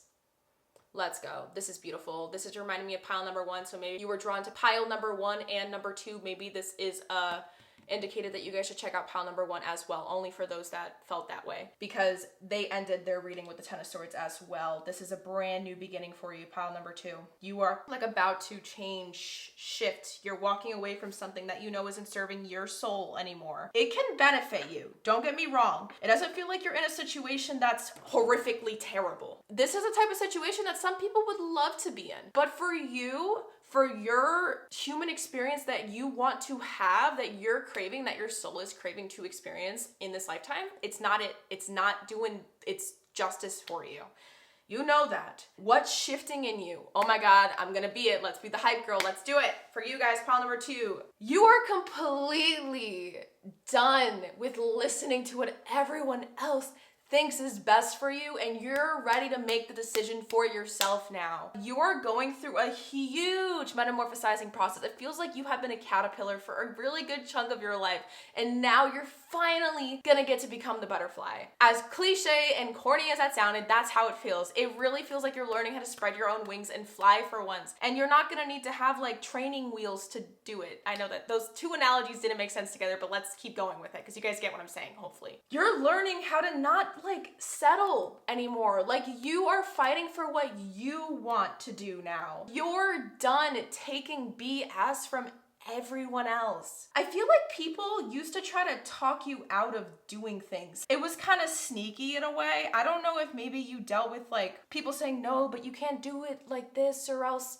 that and this will happen and I'm gonna do this. And you know, like you were kind of like always, it feels like there's some weird manipulation tactic happening here. But you're really smart. I don't think you let it happen for long. It doesn't feel like the situation with the manipulation, like you're smart. Like, I don't know, it feels weird. You didn't fall for it for long. Or if you did, there was always a part of you that kept like questioning, but is this really gonna happen? Or I don't know, it just feels like you're really smart. You're a very intelligent being, pile number 2. I feel like you don't give yourself enough credit for that, in the regard that you do ask a lot of questions where people don't ask enough. That's something that a lot of people in your circle never understood about you or weren't like you in that regard. So they never got to, like, I don't know, they didn't realize how strong of a trait that actually was to possess, because that wasn't something that they had any experience in themselves. But because you always have this curious mind and hunger to learn or understand more about things, it really gives you the upper hand in life, because you're like one of those rare people in this human lifetime where you're gonna get to experience what it feels like to actually grow. I don't know how to explain that. It's kind of like, I'm picturing this idea of like people that feel stuck in a 9-to-5. They hate their life, but they stick in it. They stay in it and they just do it day in and day out, but they hate it. They don't want to do it, but for some reason they just stick to it. You're breaking through it. Like, you're one of those rare people who's gonna get to have a human experience where you get to break through that threshold that we always put on ourselves with this limitations. Like, it really feels like with Obsidian, you're learning how to officially sit in the driver's seat of your own life. That's really the big shift that's happening, because this is making you call back your power in ways where when you choose the thing that you want to do or go towards, when it has to do with these people, I feel like this has to do with you leaving somebody behind. It does feel like you're leaving something behind. You know that it's for the best. I'm gonna cut the deck because I'm asking a question, but I wanna see where it leads me. So how did this, yeah, okay. Thank you for that. So basically I asked, what are you leaving behind? Like, how did it serve you in the past? Like, what did this thing that you're leaving behind do? And we got the Three of Swords. So it's like, no doubt about it, you were not happy. Perhaps this is a karmic relationship you felt tied down in. Perhaps this is a relationship that you had the growth mindset, they didn't. You wanted to keep growing. They told you they wanted that too, but then all their actions don't match up with their words, and time went on and you realize that you're not happy and this isn't enough for you. But you don't have to feel guilty. It feels like you feel guilty about something. Like there's no cards indicating guilt, pile number 2, but it just feels like energetically you feel super guilty about doing this. And I think it's because this thing they really make you think that if you keep on waiting for them, or waiting for the situation to fix itself on its own or level itself out, it feels like there's a weird unleveling or some sort of imbalance in the situation you're in, and you were told to wait on it, wait it out. You don't want to wait anymore. Like, you're hungry, you got a taste of something, and you want to keep going for it. It really feels like you're learning how to follow your heart for good. I'm really proud of you, pile number 2, because this is such a beautiful thing to experience. Not a lot of people get to wake up like this, and it really feels like you're waking up from being on autopilot for a really good chunk of your life. So let us take a look. Now that we got the details on what's going on, right? Let's see how this shift, right? Everything we just dived into, let's see how all of this is affecting your love life. So let's see how your love life is responding to your energy shift, and let's see the external changes that are going on because of it, okay? And before I actually transition there, I just wanted to let you guys know we are officially done with the Yin Yang Oracle and the Black Moon Astrology cards for this reading as of now. We're actually going to dive into using my Love Oracle cards, my Moonology cards, and my Fortune Oracle deck. All right, this is for the 3rd section of your reading to get into the juicy stuff when it comes to love, okay, lovelies? So I will meet you there. All right, beautiful pile number 2. As you can see, I kind of reshifted everything out. These cards up here are what we're going to be diving into for your cherry on top finisher to take away from this reading once we get to that point. And we're also going to get to flip through my daily rituals booklet here to see where our energy is taking us for something that universe, for what source, what your spiritual council wants to leave you with at the very end of your reading. These are the decks that we are going to shuffle up right now to gather the cards for how this inner shift that we just dived into is affecting your love life, okay? So let us take a look and see what comes out. And we're gonna see the back of the decks for each of these cards.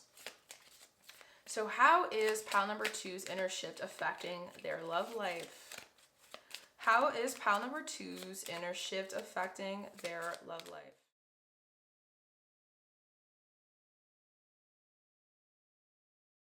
And the back of the deck for this Love Oracle deck I have here, it is Camera. Reminiscing, keepsake, perception, learn from the past, and make memories. Which 100% makes so much sense with everything we just dived into in the last 2 sections. Let us just move the tarot deck out so we can place the back of the decks here. Just had to move my opal light out of the way. All right, let us continue the shuffle and keep the suspense going. So, how is pile number 2's inner shift affecting their love life? How is pile number 2's inner shift affecting their love life?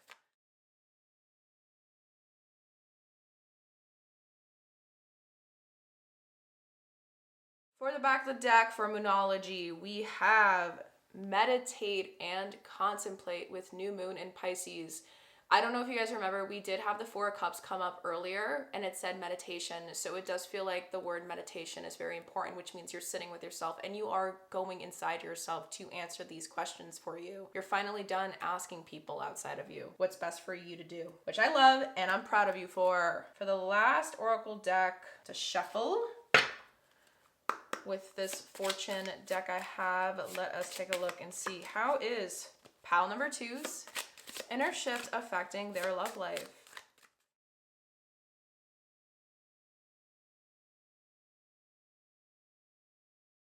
Interesting. You got 2 cards coming out for each of the Oracle cards. You guys are the first pile that got this today. For the back of the deck, we have Unicorn with the number 33.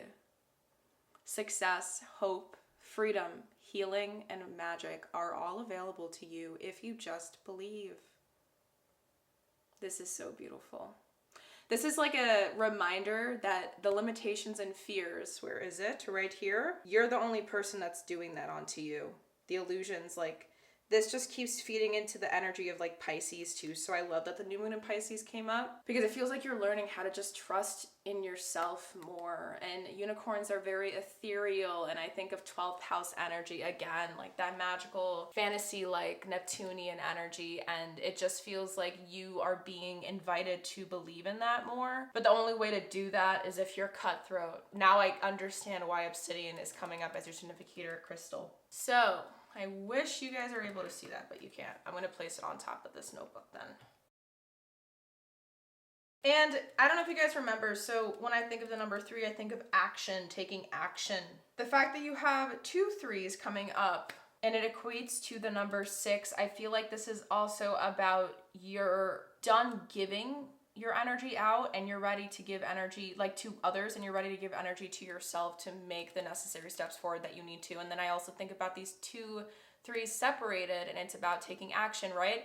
And I don't know if you guys remember me saying earlier, I felt like you just want to keep moving forward, but this thing, you gotta literally cut through it to get out of it and feel like you can take a breath for once. Like you're really seeking freedom in whatever situation you're in right now, pile number 2.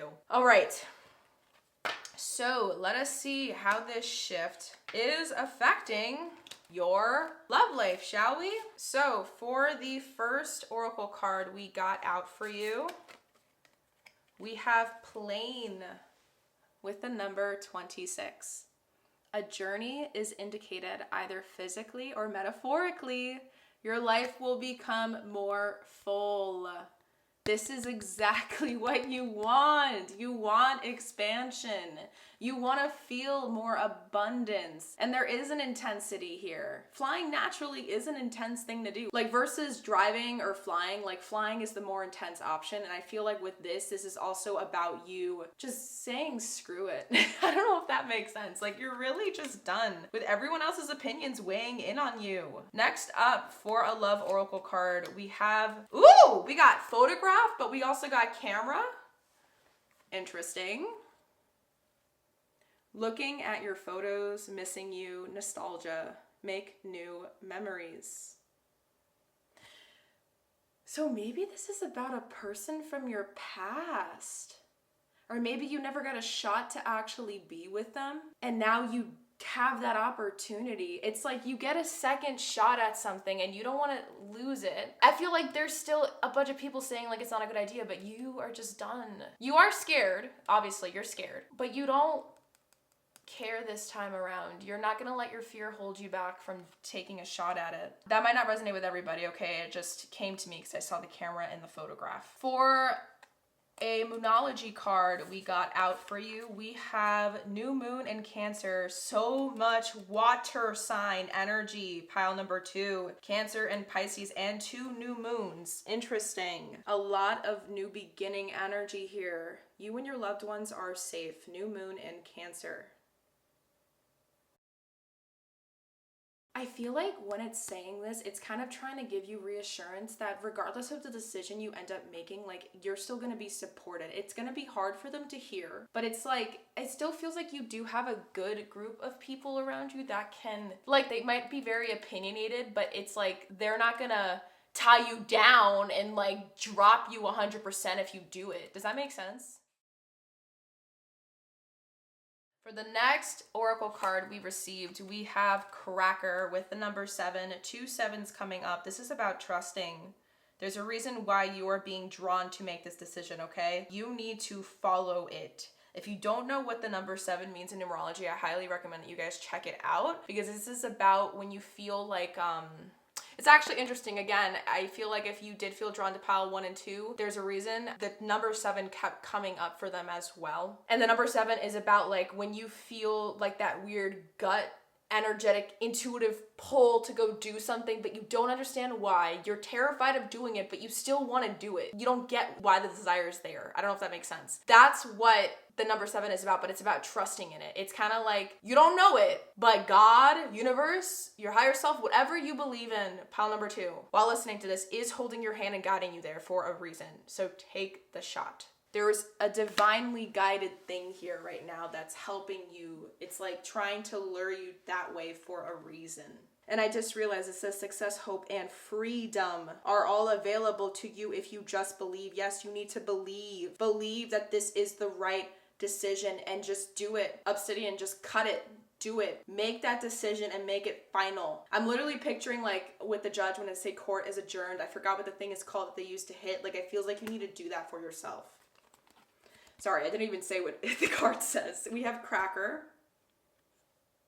Positive energy surrounds you. Love, joy, and good fortune. Oh, wait, come on, pile number 2. Why are you so scared? No, it's okay. I know, it's scary to do new things, right? But it feels like you are ready to make new memories. It feels like you're just, oh my God, it says make new memories and make memories. You're ready.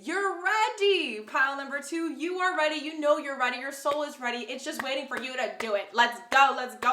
This is bringing new love. Like I said, if this is about you choosing somebody, oh my God, like whatever your heart's saying to go choose it, because it's gonna work. You just gotta trust yourself in this process. For your second to last oracle card, we have, oh my God, guys, we have Axe. I kept doing the chopping motion. Oh my God, I'm so tripped out. I am so tripped out for you guys. What? Breakup, separation, stop the pattern, silent treatment, abandonment. Holy moly. Holy moly, guys. Oh my God. Obsidian. Oh my God. I just hit the pole with the camera, my bad. But, Axe. Oh my God. That's why I was picturing the EX. I was like, X. It kind of sounds the same. I know you guys think it might sound a little bit cuckoo right now, but I'm going with my gut. This is source guiding me. Guys, come on. This is crazy. If you need any other synchronicity, like, come on. Look, rewind this reading if you have to, guys. You're doing it. Holy moly. Oh my God. Okay, I'm just like in shock. I'm sorry, guys. Like, this is crazy. Okay, last card for your oracle. We have a mutable moon.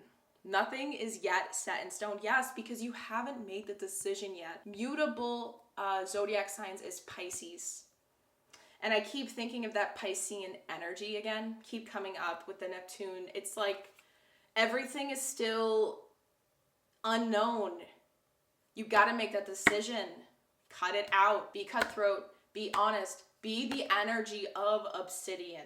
I'm just like so amazed. You already know how this shift is affecting your love life. It's all over the place, pile number 2. It's gonna change it in ways that you never got to experience before because you were always told what's best for you. You're finally learning that that's not the way, that all that stuff was BS being whispered in your ear. You're finally learning how to stop doubting you. It's terrifying, don't get me wrong. I'm not saying that this is gonna be like something that you fix in the snap of your fingers. Like, you're not gonna be able to start trusting yourself 100,000%. This is gonna be scary, but the things that are scary in life, it's just our brain's way of saying new, unfamiliar, maybe there's a threat. But you are the one that needs to talk your brain down and say, yo, this is scary, but that feeling just means that I am expanding.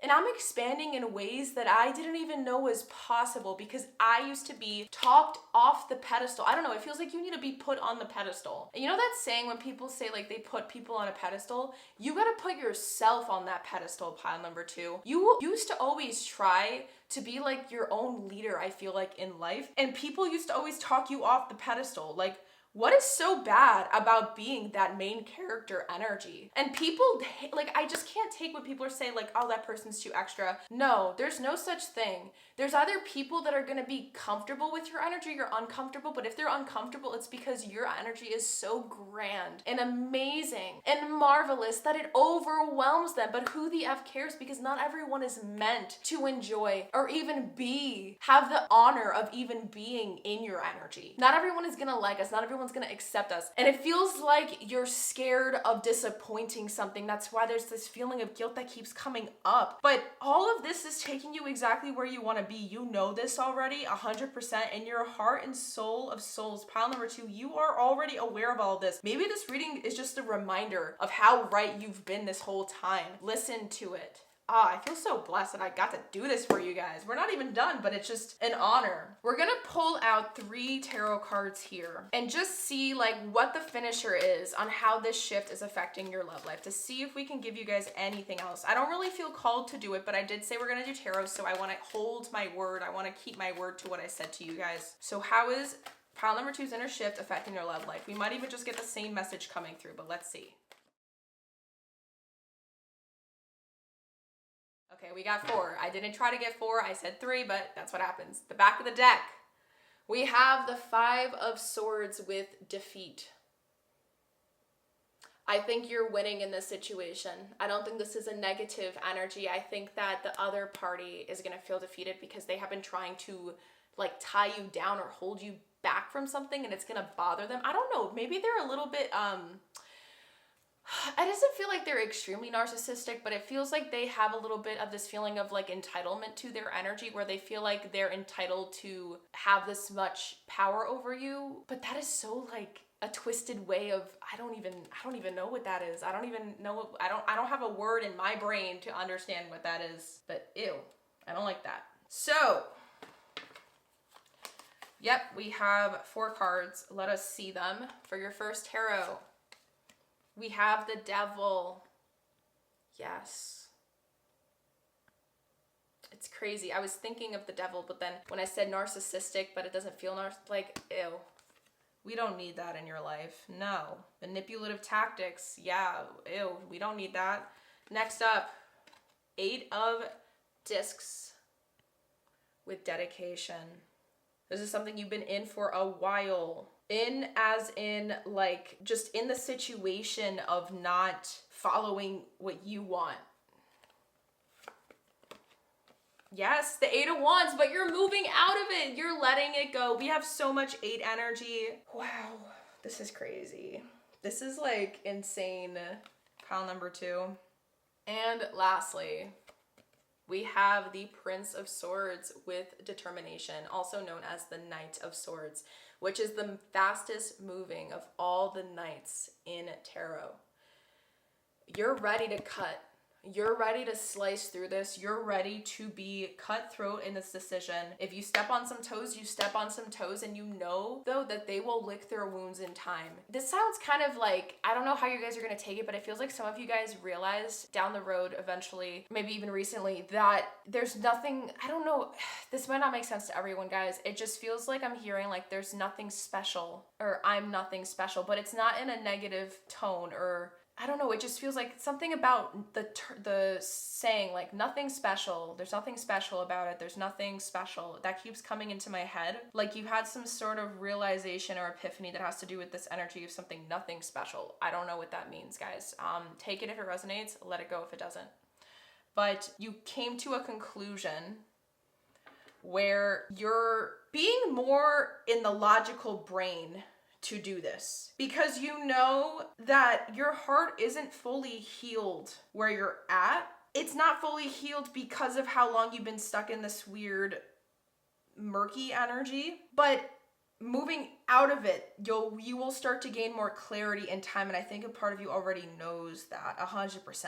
You're gonna do it, pile number 2. It's just a matter of when. You gotta make that final decision, but I feel like this reading is definitely gonna help you with that. I hope so, because it would help me if I was in your position. But let us finish up your reading and see all those cherry on top messages that Source wants you to take away from this reading that you can sit with, maybe any notes, maybe any little things you can do to take action for this to help you align or work with this shift better that's going on within you. Let us see what's coming through. So we're going to be using the Let Go, my little cute Let Go deck of cards. We're also going to be looking into my daily guidance from your angels cards, as well as my self-compassion deck. Whoop, sorry, I keep hitting my table. And then we'll finish it up. Like I told you, we're gonna do the daily rituals journal and flip to a page. So let us see what comes through. What are the final messages for pile number 2 at this moment? Final messages for pile number 2, okay? We have one here. Next up. Final messages for pile number 2. Final messages for pile number 2.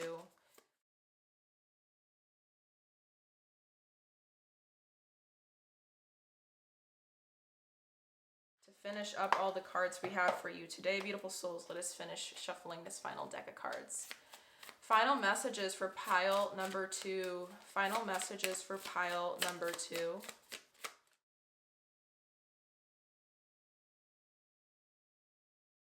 And let us look into it together. For the self-compassion card for you, we have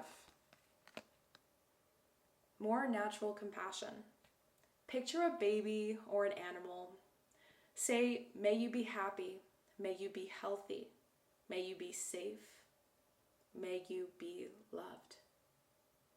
Repeat it 4 times.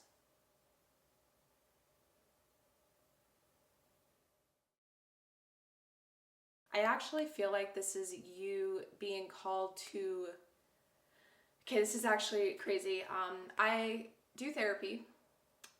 My therapist taught me something years ago when I first started working with her, because I used to have bad road rage. Like, this is in stupid situations, or if you're trying to let go of a person, you know this person isn't serving your life anymore, but you still don't want to wish them harm. One best way you can do it, to know that you still have good intentions, even if they don't see it or feel it, right, in real life. They can't see you doing it. What matters is that you're doing it intentionally. You could even do this when someone cuts you off at the turnpike. I don't know, like that's when I would use it.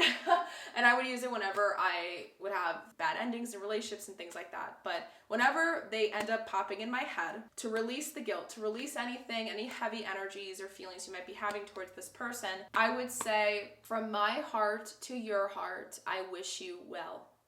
And I would keep saying it until the feeling or the nerves or the what if feeling, those thoughts would diminish, because I sent them my peace, I sent them some good vibes, and I wish them well. Sometimes that's all we gotta do. Maybe you're being called to do that right now.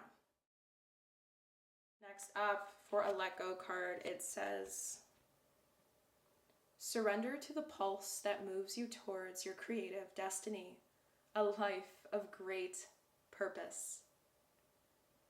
Yes, pile number 2, it really feels like you're being called to just trust. Like I said, this card actually literally is the entire energy of the number 7, a numerological meaning. And for your last card, before we get out that daily rituals journal for you, from your angels, we have, oh my gosh, assertiveness. This situation can be healed gently and with love. Yes, with the natural compassion card, as you've requested. Oh my gosh. Yet there's also a need for your strength and truthfulness with the other people involved. We will stand right behind you as you speak your truth, giving you strength and guiding your words. That's why there's guilt. I highly recommend that you guys take note of this. You guys reread it as many times. I'm going to read it one more time straight through and stop interrupting myself.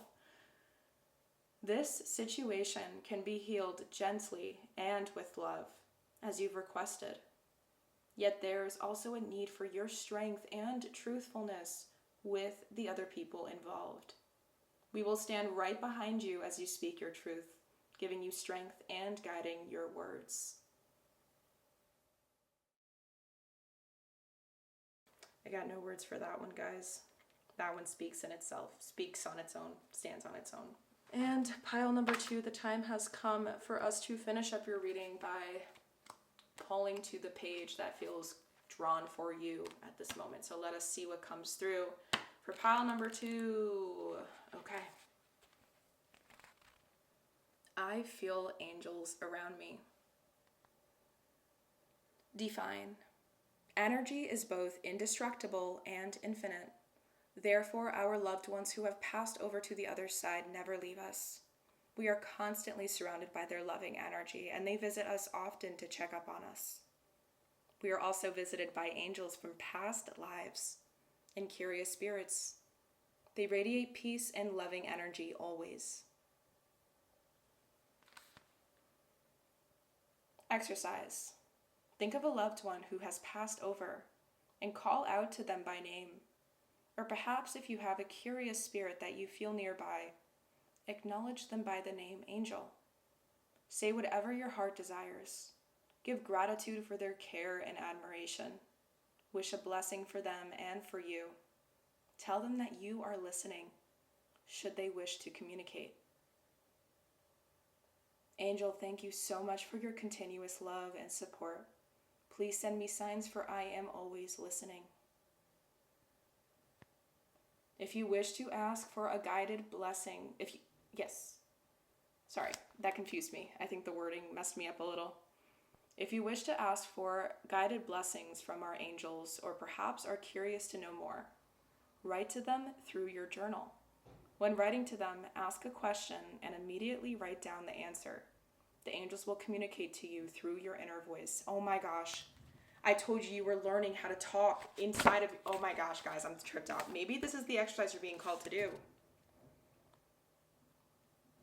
The angels will communicate to you through your inner voice, and the knowledge that is passed on is known to you without needing justification. Allow miracles to manifest from the love of angels around you. Holy moly, like I said, it just... Guys, like, this is no coincidence. All these serendipitous things lined up on purpose for you guys. You are literally being held, like your hand is being held and guided this way. Like I said, please look up the meaning of the number 7 if you don't know what it is. You gotta trust that there's a reason for this. Thank you like so much from the bottom of my heart for allowing me to share this space with you today. I hope this reading brought you the insight you needed to embrace the shifts happening in your energy and love life. If you found this reading helpful though, please give it a thumbs up, as it helps support my channel and ensures that these messages reach those who need them the most. And if you feel aligned with my readings, I would definitely love it if you join the community that I'm trying to build here, where I offer intuitive guidance, spiritual tools, and healing insights to help you step into your highest potential. Remember, your energy right now is your ultimate power. The love that's meant for you is aligning in this divine timing process, in this divinely guided process. So trust in your transformation that's happening and know that the universe is working with you always, okay, beautiful souls? I'm sending you guys so much unconditional love and light, and hopefully I'll see you in my next readings to come. Bye. Hi, beautiful. Pile number 3. If this is the card that helped you be able to select this pile, which is the beautiful garnet crystal, then you already know that this pile is 100% made for you to listen to whenever you end up coming across this video. We are going to get to dive into what energetic shifts are taking place inside of you that's bringing more love into your life. So we're going to get to look with the first section, where you are energetically. So what is going on? What situation are you in? What is just happening in your world as of right now? The next thing we're going to look into, which is the second pile of cards right here. Don't worry, I will zoom out when we get there. We're going to be looking at what's currently shifting inside of you right now that's creating all this turmoil, but what's also the thing that's the breakthrough that's allowing more love to come into your life. So we're gonna put everything together for the first and second section so we can really have a nice, well-rounded understanding on where you are at right now while watching this. And that way, when we go into the third section, we're gonna get to dive into how this inner shift that we're gonna find out is going on within you, how it's affecting your love life. what external changes are happening because of it, and how your love life is responding to the energetic shift that's taking place within you, which is what we're going to get to find out right now. I highly recommend that you guys, if you do not have anything with you already to do this, take notes, okay? Because I feel like this reading is going to uncover a lot. You guys obviously got the most amount of oracle cards out of all the piles, so there's going to be a lot to unpack here. So you have been warned. So for your garnet crystal, garnet is literally all about power. It is about kind of, for some reason, I feel like there's a weird shape-shifty energy here. I don't even think that garnet, that's not a word, garnet, the crystal, is associated with shape-shifting energy, but it feels like there's some weird, like, wizard-like thing. Like, it feels like there's a spell being casted or something. I don't know. It feels odd. I don't know what that's about. We're gonna obviously have to take a look and see what's going on with you. But that's the first thing that's coming through. The other thing with garnet is also a crystal that has to do with psychic abilities, intuition. It also has to do with helping you kind of unleash your inner potential, your inner power, like energetic reserve system kind that you didn't realize were there, that help you be able to step into your power and step into your truth authentically and unapologetically. Like garnet is that amazing crystal to have for that. Let us see what this card has to say at the very back to get some juicy details, right? So for garnets are deep pomegranate, fiery red stones that have lit wrists for centuries. Garnets come in many forms like almandine, I hope I'm pronouncing these correctly, grossular, and spessartine, to name 3. Let's pretend that I read that correctly. Gorgeous garnets gush with positive vibes and are the perfect sparkly accessories to an I got this attitude. Yes, I got this, I can do it. Who needs it? Writers who aren't writing, painters who aren't painting, sexual beings who aren't sexing. And where to put it? Any place you want to make something. Be it art, love, or dollar bills, y'all.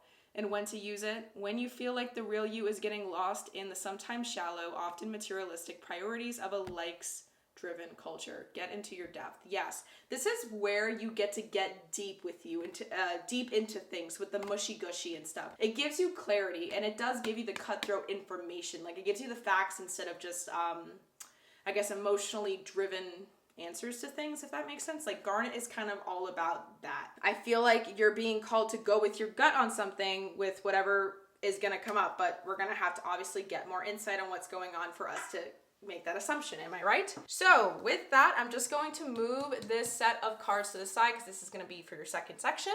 And let me make sure you guys are going to be able to see everything we lay out here for your first. Great. We have multiple cards for you guys today before we even get into the tarot. So for the first card that's kind of peeking out here, I feel like it wants us to take it out first, is nurture and compassion.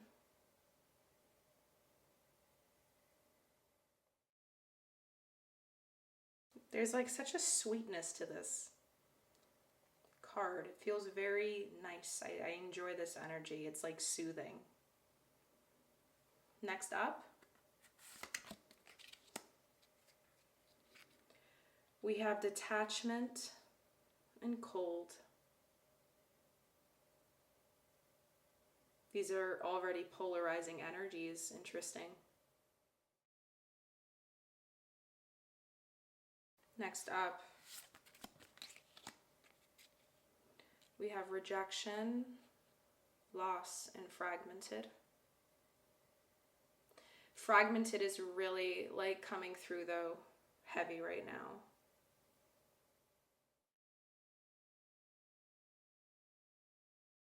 I feel called to pull out a black moon astrology card before we get these last 2 yin yang cards out. So let us do just that. Ooh.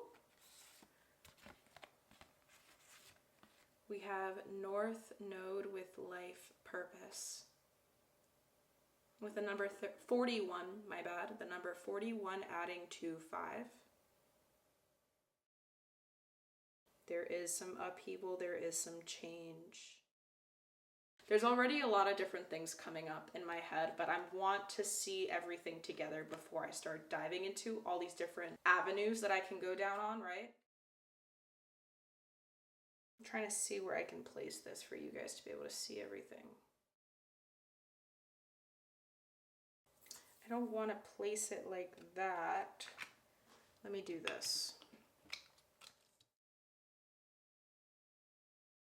Because I want to also honor the order that all these cards came out, because I do believe that everything happens for a reason when we are doing any type of reading. Next up, for your second to last yin yang card, we have guilt and sabotage. Yeah, there is like, I don't know if you guys can tell, when I started this reading, I was hyped, okay?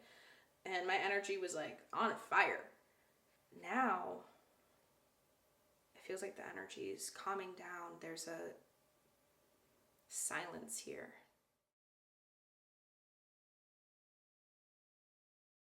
And for your last yin yang oracle before we go into this final card, decisions.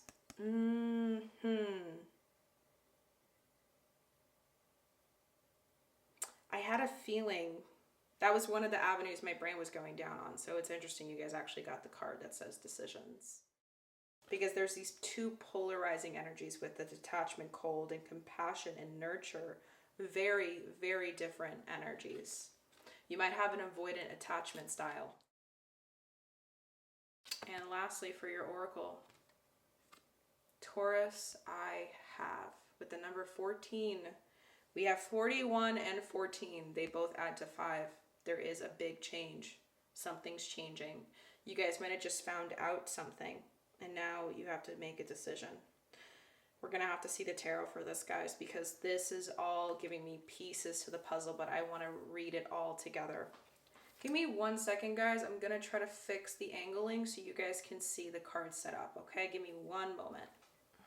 Okay, pile number 3. You guys are the very first pile out of the entire video that I've had to move my camera and set everything up this way, because no pile has received this many oracle cards, okay? I just want to make that very clear. I don't even know how we're going to be able to combine the second section together, so perhaps they are all meant to be read separately, and I'm going to trust my gut on that. I had a feeling you guys were going to be one of the longest readings out of all the piles today, and I am ready for it. There's going to be a lot of beautiful things that are going to come through. There's going to be some revelations that might be said. Just wanted to give you guys a little bit of that disclaimer.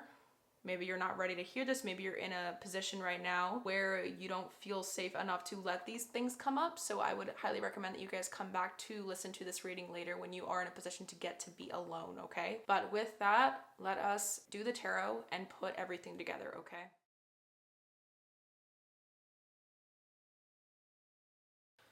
So, where is pile number 3 energetically right now? Where is pile number 3 energetically right now?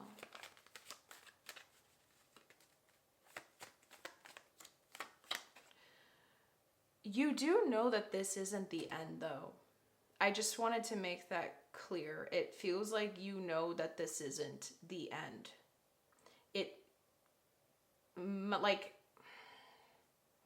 This isn't your first rodeo for some of you guys. I don't know what the rodeo is yet, but we're gonna see, obviously, with the tarot to give us some more detail and depth, but I just wanted to make that clear. It doesn't feel like you are dead inside. Like it I don't know if that makes sense. Like, it's bad, but maybe it's been a lot worse before, the feeling within you. I don't know how to explain it, pile number 3, but I'm just sharing what's coming through.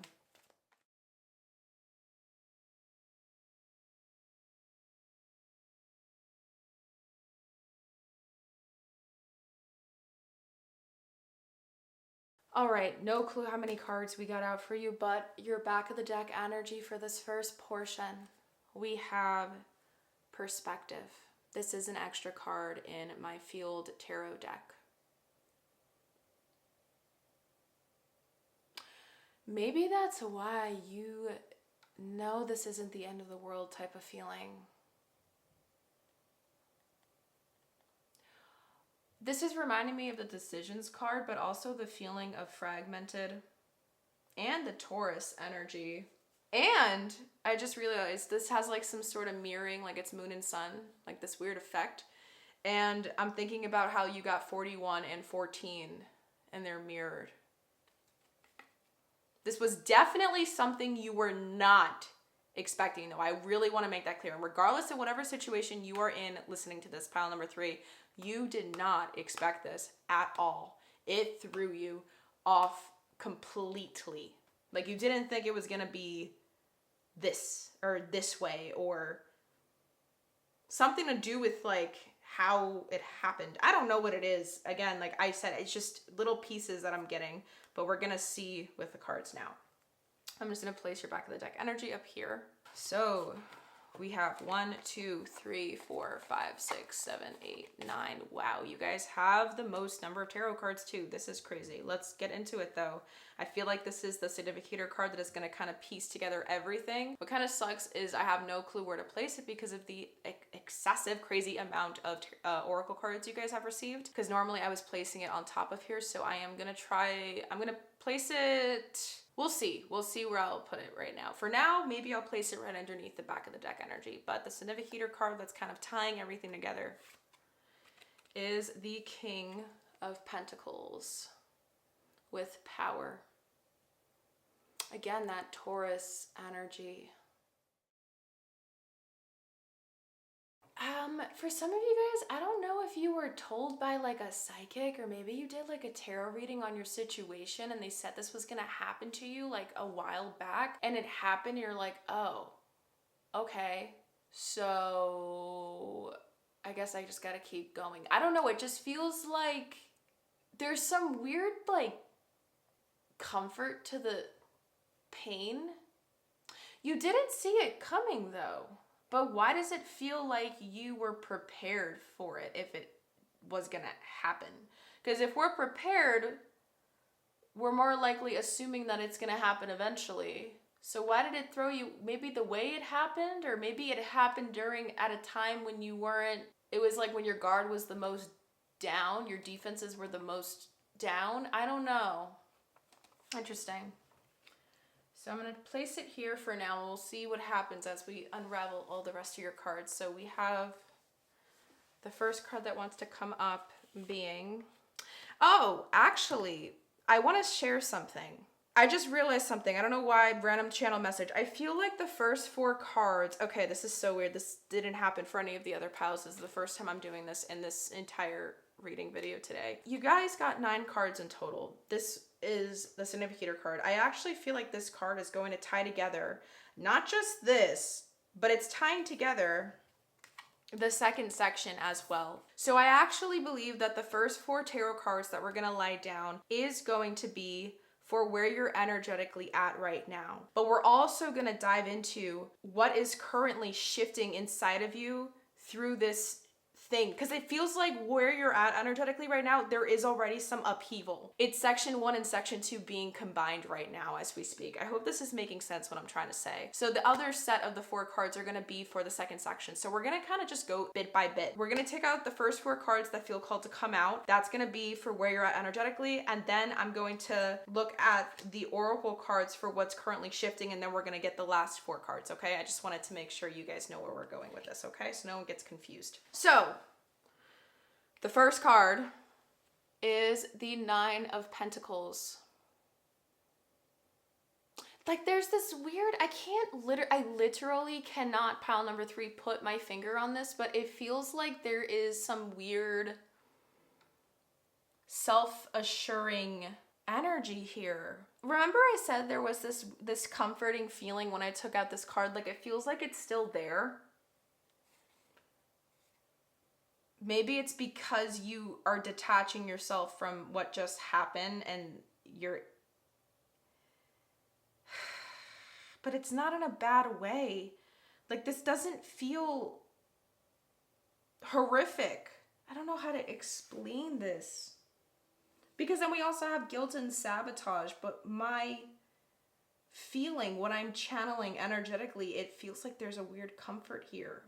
Maybe you actually feel guilty because you feel like you should be hurting more for what just happened, but you're not. But it's like an inner guilt, like you're not showing that. I don't know. We're gonna have to see. Next up, you guys have the Five of Pentacles with Destitution. By the way, sorry if my cards are a little bit banged up. This is one of my first pile of tarot decks I have ever owned. And so she's gone through a good many, many years, almost a full decade with me. So this is how she's ended up. It's because I love her. Yeah, you feel like you should be mourning, grieving something, but it's been accepted. I don't know. Okay. Next up is the Sun. Yeah, this feels like you had an answer to something already. Like with the perspective being the back of the deck as well, it feels like like the North Node has something to do with this Sun card. I don't know what it is yet, but we're gonna see. And you know what? This is also reminding me of Garnet, like the coloring as well. Like you had an inner knowing, like there was something that cut through all the BS of it. There's no emotional ties here with some sort of decision or some sort of the situation you're in. You weren't letting yourself get there. It's weird, pile number 3. I'm gonna be so straight up with you. I gotta keep going. For the last card for this first section, in terms of where you're energetically at right now, we have the 3 of Swords. Okay. It's like bittersweet. Okay. This was anticipated. This was an anticipated change, upheaval, but it happened in a way that you didn't expect it to. Maybe you were like thinking of different ways it was gonna happen and it happened the way that you didn't think of happening and you're like, oh wow, okay. You know that it isn't the end. And you feel like you should feel worse about what happened, but there's more of a peacefulness within you. Like, I can breathe now. I can finally let go now. Maybe you guys were in a relationship that was reaching its end. This is a very specific situation, guys, so it's definitely not going to resonate with everyone, okay? For some of you guys, it does feel like some of you were in some sort of situationship. So it could be like a situationship, or like you were nearing the end of some toxic relationship. Like you felt like it was ending. Your heart was telling you it was nearing the end. You didn't want to let go though. Like it feels like there was a stubbornness here. And what's funny is I was thinking of like the bull and Taurus. Like when we think of Taurus, they're one of the most stubborn signs of the entire zodiac. They're fixed signs. You don't like giving up on things. You wanted to throw in the towel, but you also didn't want to be the first one to throw in the towel. Or it wasn't even like you wanted to. It was more like I'm prepared for what happens after if it does get there. But it's kind of like you were seeing your own future with your significator card that allowed you to select this pile. Like it feels like you were already, you knew that this isn't your ending because it's not a happily ever after. Does that make sense? I need you guys to put this and plug it into your situation, whether you're single, whether you just got out of a relationship, whether you're still in one now. Like you need to put everything that I'm sharing, plug it into your situation, because I'm not going to be able to dive into every single possible avenue, because this feels like this is something that can be applied into a lot of different scenarios, okay? So you are the one that needs to do that. Let your inner knowing guide you through this. And I just got ringing in my left ear. So it feels like there is some sort of wound with divine femininity. Oh, wow. Okay. You like to be in control. Maybe some of you guys actually do have a psychic that you see often. This psychic kind of prepares you for life, or prepares you, or maybe you just randomly do pick a card readings a lot for yourself on YouTube. I don't know what it is. But you like to be prepared. You like to know what's going on. Growing up, some of you guys might have had to become independent, like very, very fast.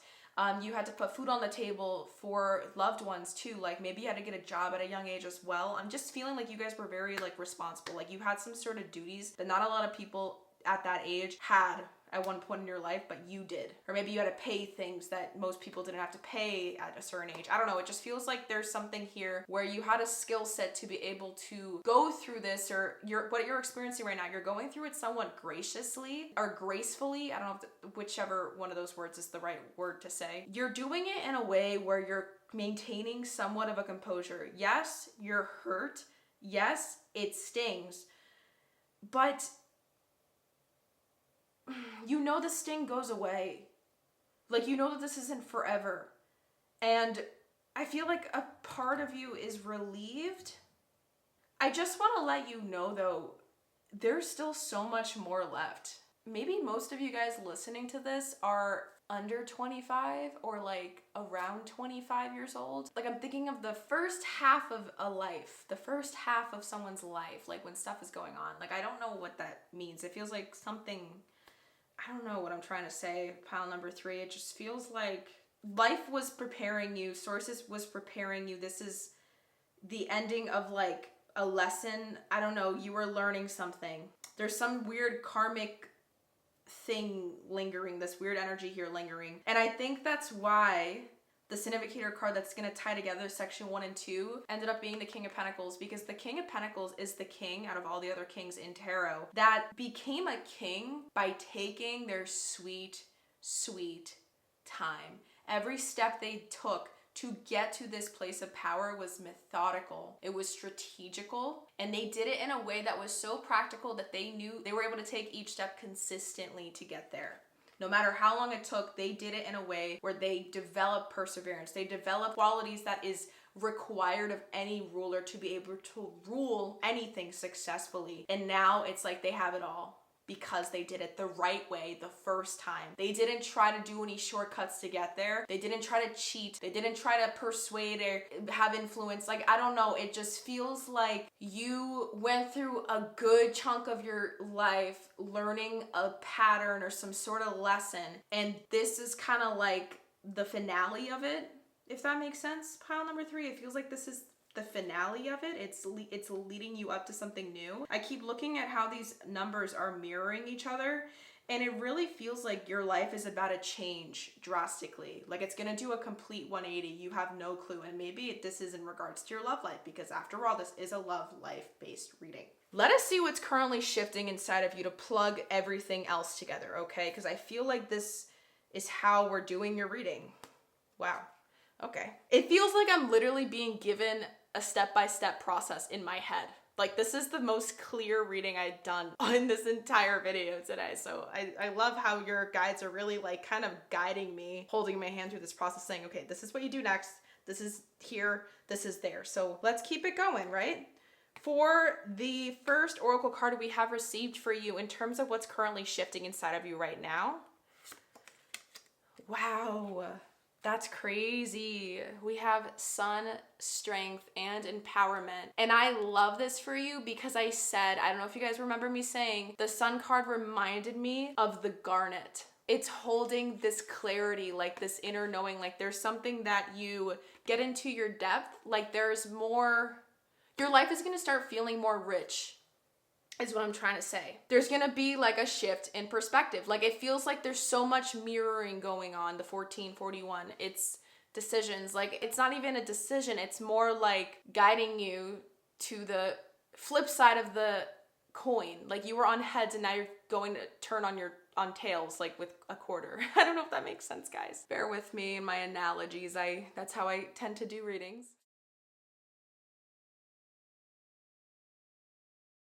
Next up, we have, oh my God, I said karma. Guys, we have karma. I said there was something about karma here, like some karma-based energy. We have karma, balance, and justice. Things are going like, oh my God, I'm just like tripped out. Like, I'm really tripped out. Like, it feels like you were on one end of the spectrum and now you're going to the other end. I don't know how to explain that in any other way. Like, you finally learned something. And for the final yin yang oracle, we have, yes, we finally learned it. Stability, harmony, and flow.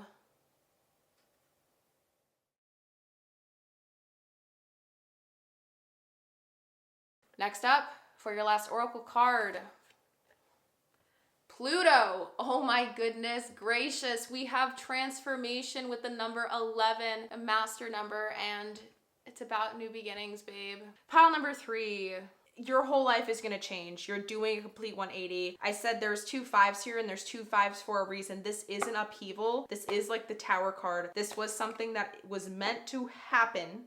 And I feel like you know this, but it's taking you somewhere that you didn't. Okay, this is the way oh my God, this is crazy. The message, the sentence I'm hearing in my head is insane. The reality that you are about to step into is a reality you would have never been able to experience if you stayed stuck where you were. You feel like you're about to get to have a breath of fresh air now in your life. And maybe right now while listening to this pile 3s, maybe some of you guys don't feel that way just yet, but you're getting there. You're in the middle of a metamorphosis process within you that's helping you get there to shift the perspective. So let me figure out where to place this because I actually feel like this wants to go near life's purpose.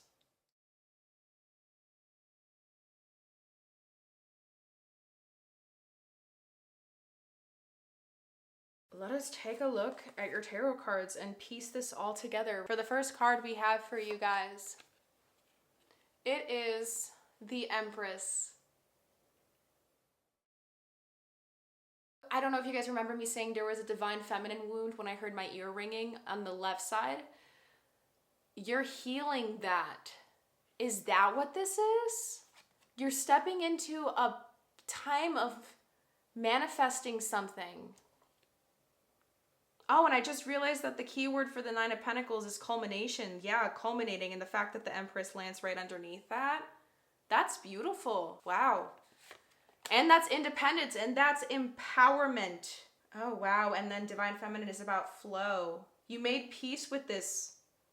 You knew it was going to sting. It was bittersweet because it's finally over. Don't get me wrong. It hurts when things are done. We cry and all that, but it's like more of a emotional release, if that makes sense. Because you're starting to make space in your heart for something new. And it doesn't feel like I keep getting this message that there is a weird comfort to this upheaval. It hurt terribly, but at the same time, there's a weird comfort within you now that it's done. Like it was a rip of the Band-Aid. Like you got hair stuck on the Band-Aid and it hurt really bad, but it's like, it's off now. I don't know if that makes sense. For your next card, we have Temperance. Yes, there's a time of healing. You are healing right now, beautiful soul. You are healing and making peace. Temperance literally reminds me of the card of peace. And it's about harmony and stability and flow. It literally, the synchronicities, guys, are insane. This is the embodiment of divine feminine energy. Next up, we have the 8 of Swords. Some of you guys are just healing from a nasty breakup. And you're finally at the end of your healing process and you feel lighter. That's just for some of you. Just wanted to share that. And for your last card, oh my gosh, how has this been continuously happening? I kid you not, pile number 3, every single of the 3 piles that I have dived into within this topic today has ended their second section with the 10 of Swords. Every single person listening to this video today is ending something that is necessary for them to level the F up and align exactly with what they want. Oh my God, honey, you beautiful soul. I know it stung and it was crazy how it threw you off guard. I cannot describe enough with words how much that threw you off guard. But a part of you already knew that it was gonna end. It was hard to accept. It was hard to see. Maybe that's also why you never actually let it end. Like you didn't want to accept that it was reaching its end. For some of you guys, if you were in a relationship or something, maybe some of you guys are in the relationship right now and are about to, like, you're hearing this is making you realize like, oh my God, like this is true. Plug everything I say into the situation at hand, okay, for you guys? I just want to make that clear. Regardless, pile number 3, what's currently shifting inside of you is you being able to finally honor your needs, or like surrender more to what you don't know. I don't know if that makes sense. Remember I said that you had this thing with control? It feels like now you're learning, or at least the shift that's going on within you because of the situation you're in right now, or what's currently happening, is you're gaining more empowerment in the idea that it's okay to not know it all. I feel like you're starting to trust more in what the universe has in store for you, because you know that it isn't your ending in life if you're not satisfied yet. I don't know if that makes sense. Or maybe you're even realizing that if you're not satisfied, you're the only person that gets to make the final decision of whether this is the end for you or not. I don't know, that this is so cryptic. Everything I'm saying just feels so cryptic, guys. Again, take what resonates, leave what doesn't. It's not meant to make sense to me, it's meant to make sense to you. But it really just feels as if you are accepting uncertainty in your path ahead. No matter how scary it might feel, you don't want to let those fears hold you back any longer from going to go out and explore what's truly meant for you. I feel like you're really getting to tap more into your inner knowing of, I knew this was gonna happen. Why didn't I listen to myself sooner? Like, I don't know what this is. It feels like you kept avoiding it, but in a way, like, this experience is now showing you how right you've always been for a lot of different things in your past. I don't know, maybe there was like past scenarios where you doubted yourself and then you ended up being right a lot of the time. This was like the last straw where you doubted yourself, you ended up being right, and you're like, oh my God, I'm done letting people make me doubt myself or stray me away from my truth or for what I know is the truth. Because it feels like for a lot of you guys, you are naturally very intuitive. Like, maybe your third eye is a little bit on the overactive side of things. It definitely doesn't feel underactive, pile number 3. It feels more whether it's just activated in general. It's got a lot of things going on. Maybe you used to have a lot of trouble with differentiating between what's in your head and what's actually happening. Maybe you used to assume a lot of different scenarios. But one thing is 100,000% for certainty. Anything that you have experienced up to this point in your life, whenever you're watching this, regardless of what age you are, whatever the heck, wherever you're at listening to this, I need you to know this, pile number 3, this shift, this whole upheaval, everything that's going on, you're gonna get to experience the complete opposite of it now. So whether you've been going through so much pain and suffering, you're gonna experience a lot of happiness and bright days ahead. Whether you've been going through a lot of deception and deceit and manipulation, you're gonna get to experience a lot of truth and a lot more honesty and directness. I don't know if that makes sense. Like, you're experiencing the complete opposite of whatever your situation was that has happened to you recently, pile number 3. So that's really what I'm seeing. You are healing, obviously it's there, but honestly guys, I feel like this is all.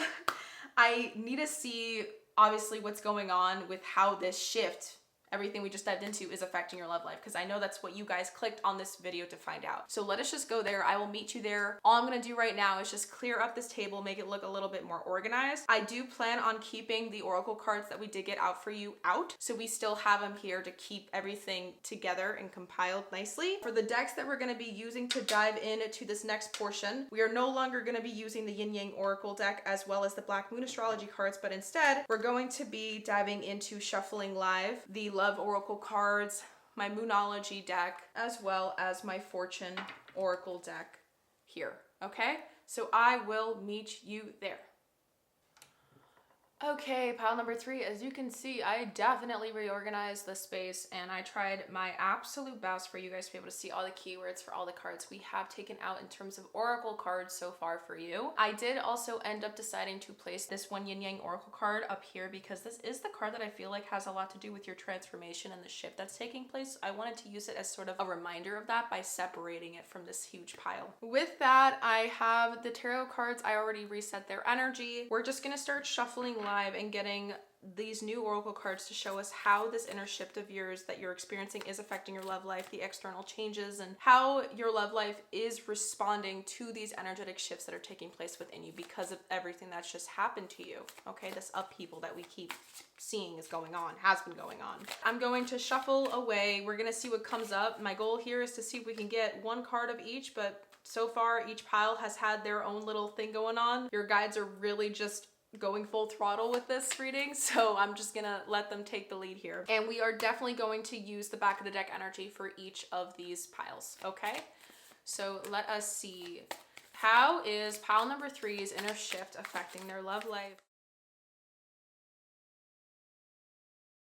How is pile number 3's inner shift? Ooh, okay. First pile that did this today, the aggression. Okay. So we have one card that came out here, and the back of the deck energy we have for your Moonology deck is full moon in Pisces with balance, spirituality, and practicality.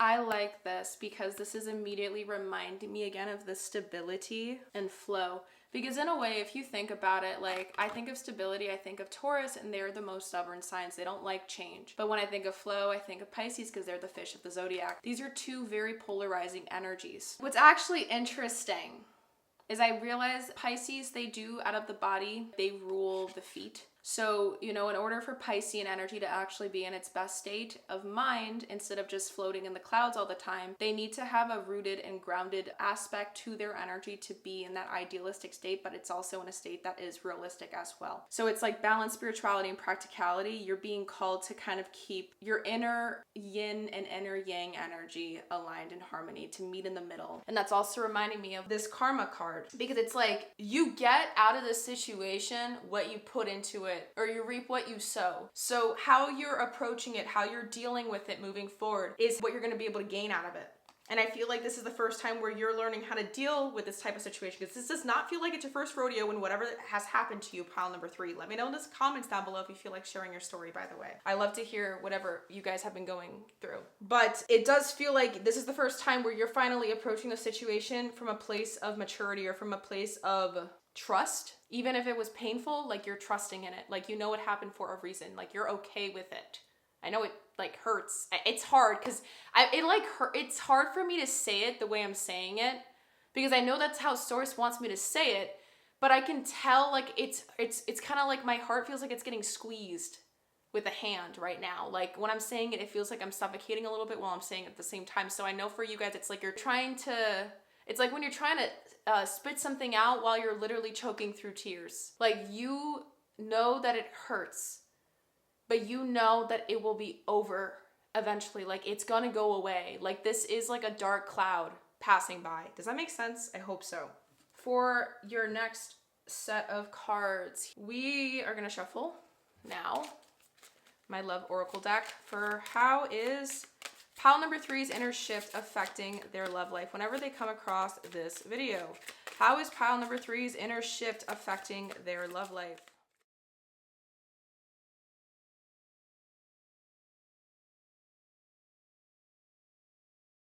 For the back of the deck energy, we have photograph. Looking at your photos, missing you, nostalgia, and making new memories. If some of you guys felt drawn to pile number 2 and pile number 3, this is a confirmation that perhaps there is something there that you're meant to hear as well, because they did get photograph as well.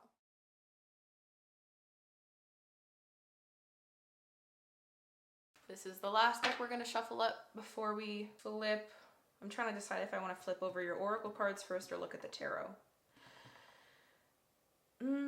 Let's see what the oracle cards have to say, because then maybe we won't even need to go into tarot, because I felt that way with pile number 2, but that I still went into it because I said I would. We'll see.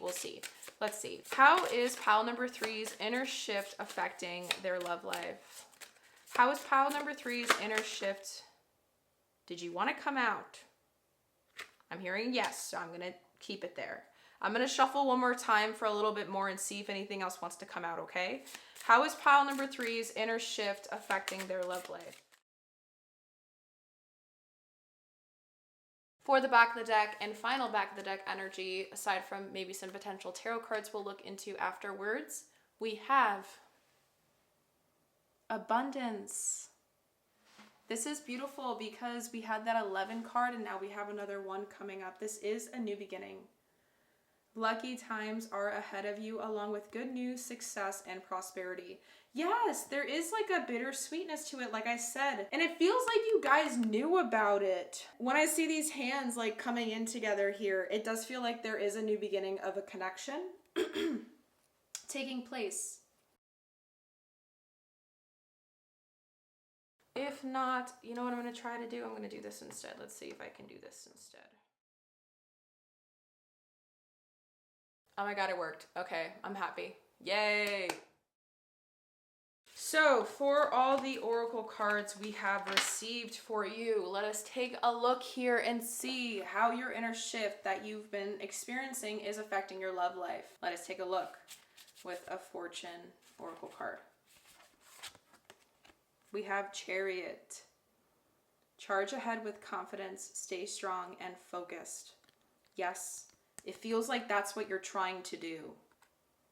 Maybe that's another reason why I kept getting the image of the bull as well. Like when they focus on the red, I know, like I just know like with bulls, like they'll charge at red or like the bullseye, you know, like I'm thinking of like that. I don't know if that makes sense. You're all in or all out. You're going all in with this. You're all or nothing energy right now. Like it feels like you are embracing this to the fullest as much as you possibly can. Your guides are really proud of you. That just randomly came through. I'm hearing like hands clapping in my head. They're so proud of you, pile number 3. Like you really did something outstanding here. Like I keep feeling like you guys have learned something crazy, and this had something to do with a past life thing you had to clear up. I don't know what it was. If you guys do not believe in that stuff, then throw out what I just said. But for some of you guys, it feels like you just cleared something up. You learned something massive that was part of a south node thing. If you guys know what that is in astrology, it is what the north node isn't. So I highly recommend you guys check that out in your own timing if not. Next up, we're going to take out this Moonology card. Blue Moon, believe in the impossible. This is beautiful.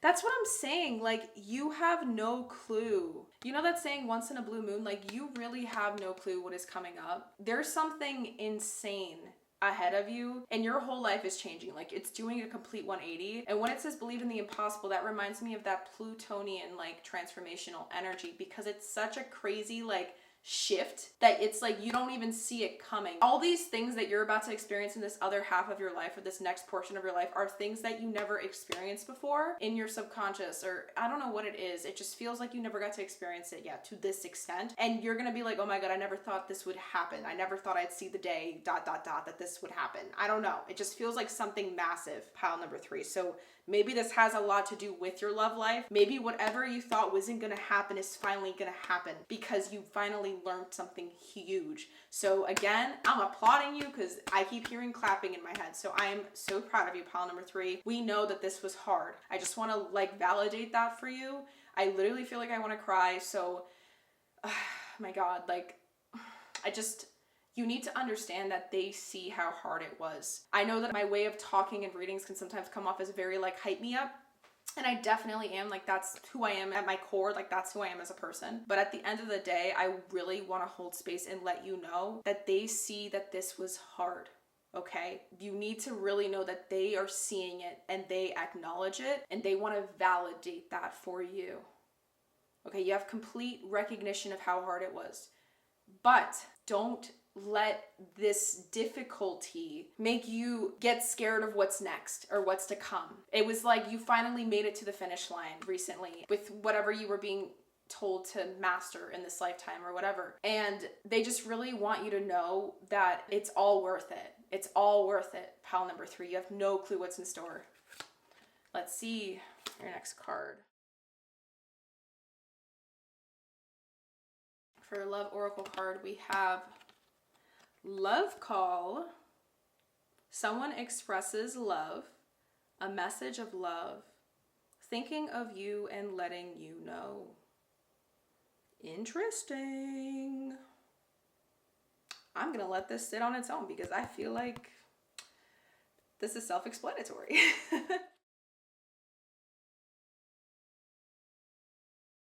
Maybe we're gonna have to use some tarot cards after all. We're gonna see. Let's keep going for your final fortune card. We have Angel. How beautiful. Your angels are guiding and protecting you on your spiritual journey. Yes, I love that this card came up for you, pile number 3, because this is showing to me 100,000% that this was all like meant to happen. And they came up here to show you that they love you so much, that they're so proud of you. No other pile has received this card throughout this entire reading topic. So just know that they are here with you 100,000. Like, I literally feel their love. Maybe that's another reason why I feel so much comfort. I feel so much like love for you. You have no idea how proud they are of you. Oh my God. And for the last oracle card you have received, my beautiful pile number 3ers, we have Clock. Need time, takes time, in time, cycles, time to heal, progress.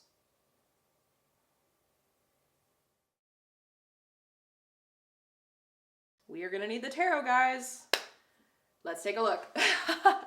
Because I see like little messages here, but we gotta see how this shift is affecting your love life. Let us take a look. Okay, I am just going to move these cards up.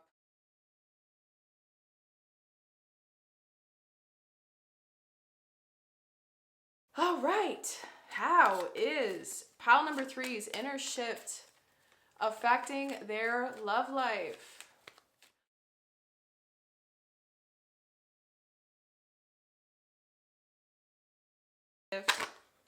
Oh, wow.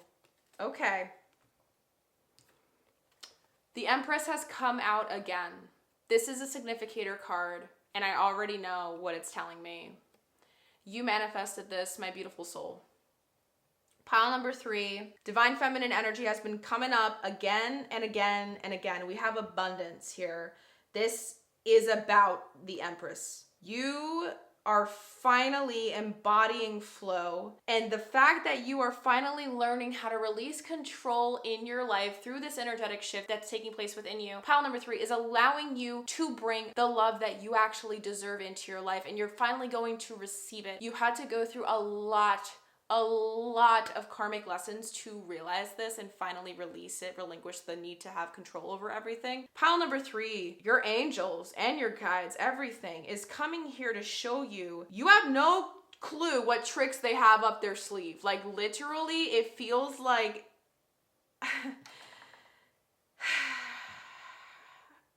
the things that are gonna happen in this next phase of your life, it honestly, for some reason, I hesitated to say it, but I'm going to say it. It felt like in the next couple of weeks. I know that's very soon, right? And you guys are watching this at many different times, as this is a timeless reading. But it does feel like in the next couple of weeks, you're going to gain some sort of clarity that you have yet to, you don't know anything about right now. Like, what I'm saying right now, you might not even, like, they're like, wait, what? You know?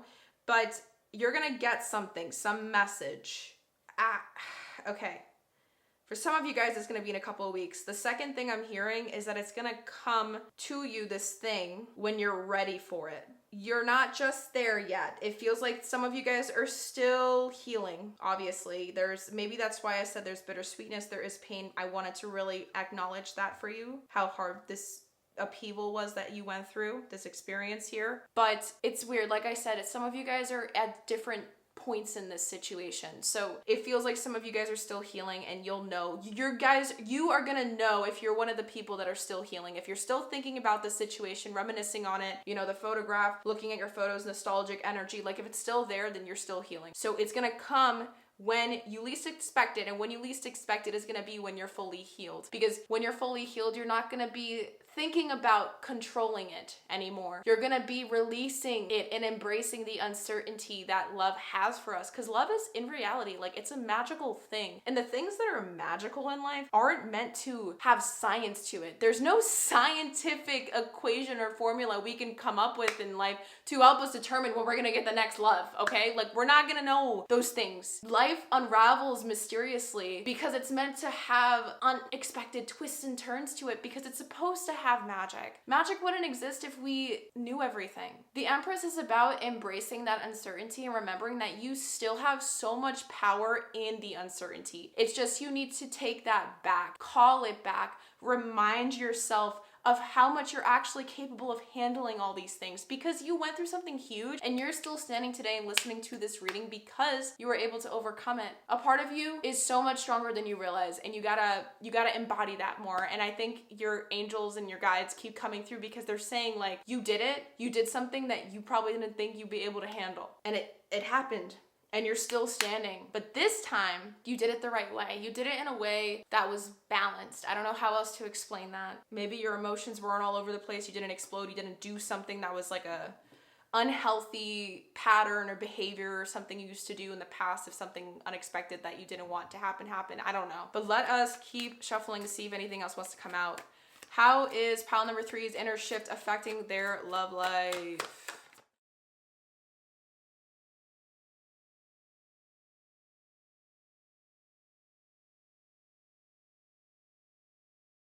We have 5 cards that came out for you. Back of the deck for you. Oh my gosh, you have the Wheel of Fortune. This shift in perspective again. I'm telling you guys, your whole life is going to change a complete 180. No clue. This was all meant to happen. It was all divinely guided. This was all like some sort of karmic. I'm thinking of the cycle, right?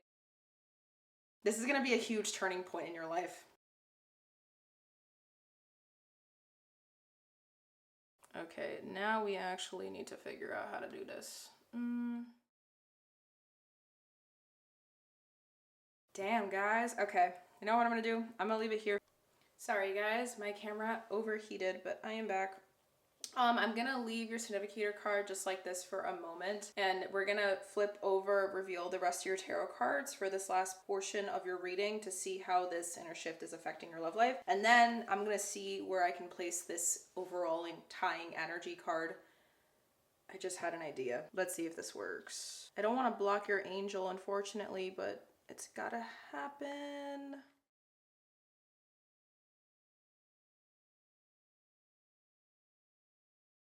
Okay, that's what I'm gonna do. That's the best I can do, guys. I hope you guys understand why I had to go like that, but that's how we're gonna do it. For your final set of oracle cards we have in terms of how this inner shift is affecting your love life, let's get some more information. Sorry if my throat keeps getting dry. Oh my god! What? You have the 10 of Cups. Let's go. Damn, pile number 3, you literally manifested something insane. Yes, manifestation is like all over your reading. The fact that you have love call and clock, it's coming. The happily ever after that you've deserved all this time is finally coming, because you finally leveled up and aligned with the right frequency that is needed, that was required of you to be able to attain this. You wouldn't have been able to get this if you kept living in the reality that this was putting you through. That the thing you just, whatever the situation was. Next up. Yes, oh my god, you're getting all the love cards. Let's go. Yay, pile number 3. We have the Prince of Cups, also known as the Knight of Cups in this deck. Love. I'm hearing for some of you guys, this kept coming through here. There may be a person that you already know, like you're aware of them in your life. They could be an acquaintance, they don't have to be like a close friend. It could be a close friend, it could be anyone really, that is gonna reach out to you when they find out about this or know about it or something. I don't know if they're like in your circle and like they're gonna hear from someone else. I don't know what it is. I just feel like for some of you guys, that's gonna be the case. I'm just saying. Next up, we have the Prince of Wands, also known as the Knight of Wands. Oh my god, we got 2 nights in a row. Someone is definitely pursuing you, pile number 3. There is definitely some love on the move towards you. Holy moly. And the fact I just realized we have clock and the Wheel of Fortune as the back of the deck is giving me a really strong reminder for me to remind you guys, emphasis here, this is happening in divine timing. Do not force this. It is going to come to you. Do not force this to happen. Trust, trust, trust, surrender, surrender, surrender, okay? Last two cards we have here. Oh my God, we got the perspective card again. Beautiful soul. Your whole world is changing. I told you, it's literally like flipping to the other side of the coin. There's no coincidences in tarot readings. There's only serendipities, and look at all of these. Your last card is the Queen of Wands with vibrancy. You are stepping into your power. Pile number 3, and the more you embody this divine essence that you are, the more you are, I was gonna say harness, but that was the wrong word. The more you, or maybe it is harness. The more you harness your power, but the more you align with the right frequencies to get this happily ever after. There is a lot of you guys, there is a person that wants something with you. They might reach out. I can't just like leave it like this, guys. This is driving me insane. I'm gonna get, you guys are the first pile that's making me want to know more, but I need to do this for you because I would feel like it is wrong of me to just not get more details. Like, how are you gonna attract this? Like, what, aside from healing right now, what should pile number 3 do to get this? Let me see. What should pile number 3 do? Oh. We got the High Priestess. I think that that is a sign from Source that you already know what you got to do to get this.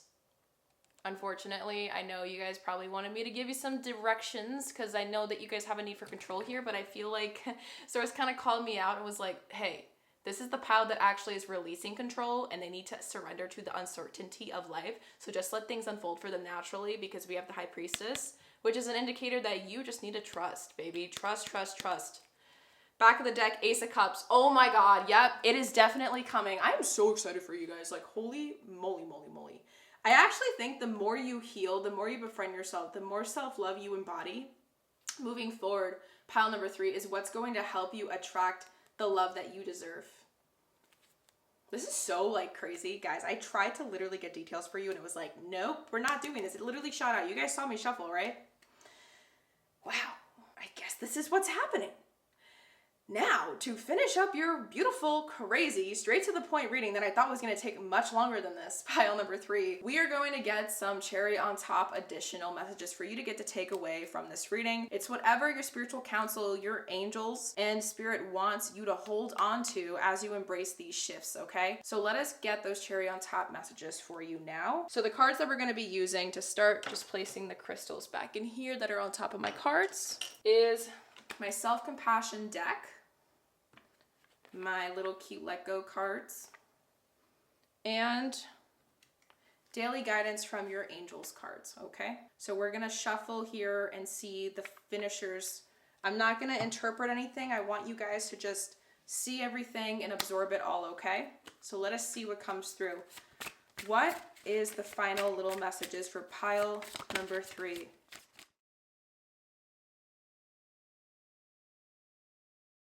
We got one here. Next up, what is the final little messages for pile number 3?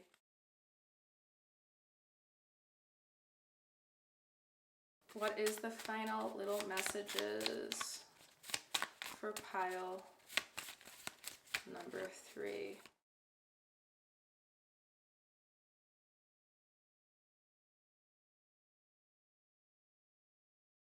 Okay, you guys got 3 let go cards. I feel like those 3 did want to come out, so we're going to read them all.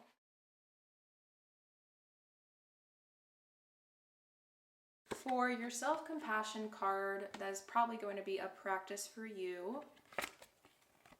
It says, text it forward. Interesting. Because we got love call. Text it forward.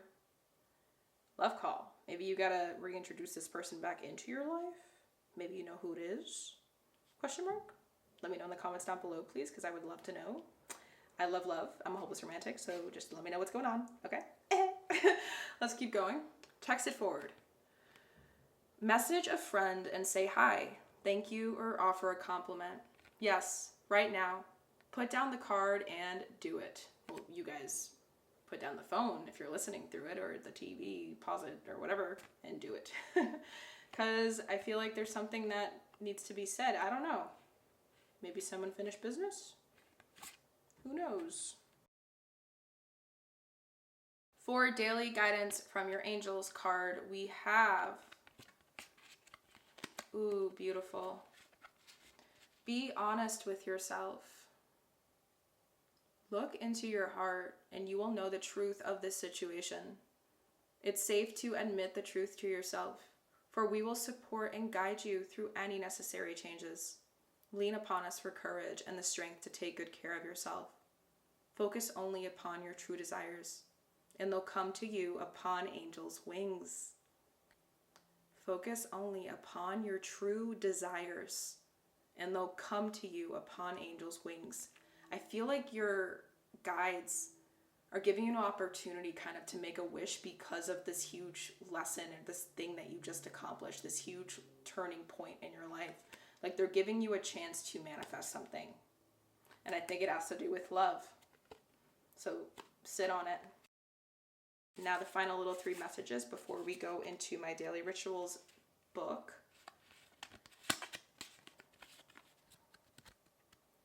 Lie in the sun and feel warmth in your heart. What does the goddess of the sun ask of you? That is trippy, because we have it here. Beautiful. Maybe some of you guys are Leos or harness your inner Leo energy. Now that makes sense with the Queen of Wands being the only queen here.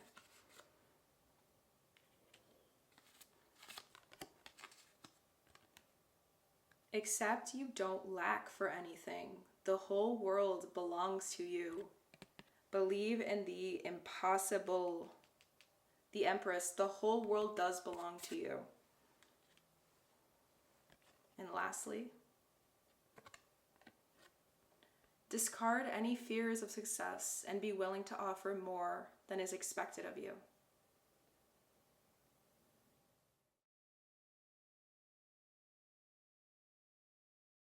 And to finish up your reading, beautiful soul, let us see what wants to get said to end this up for you. All right, let's take a look. For pile number 3. Oh, okay. I am blessed. Yes, you are.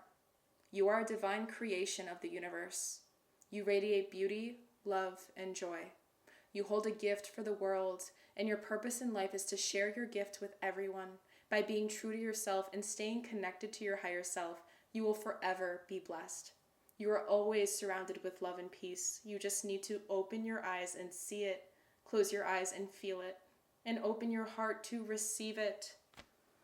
The detachment and cold, that makes sense now. You're ready to blossom and open your heart out to this. I feel like you're ready. You're ready. Oh my gosh, this is so beautiful. Exercise. Today, give gratitude to everything and everyone who comes your way. Say thank you for the food you receive and water you drink. As you interact with people today, be thankful for their time and presence and compliment them graciously.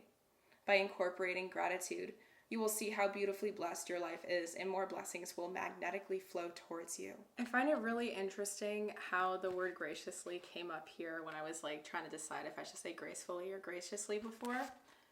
It's kind of like moving gracefully is the energy of divine feminine, right? Flowing through life. Trusting. It just keeps getting emphasized here. So maybe this is a practice for you to do. Journal. List all the amazing blessings in your life. Add as many things as you can think of, small or big. Everything counts. And as you look over this beautiful list of blessings, give gratitude and realize how blessed you truly are. Keep adding to this list as much as you can and review it often, remembering the beautiful, warm feeling of having such blessings in your life. This is the embodiment of the Empress. Maybe this is a sign that the more you embody Empress energy right now, how abundant, how much you realize how abundant you actually are, things are going to be able to start shifting for you in your life in ways that you never even thought was possible. Like I said, the 180.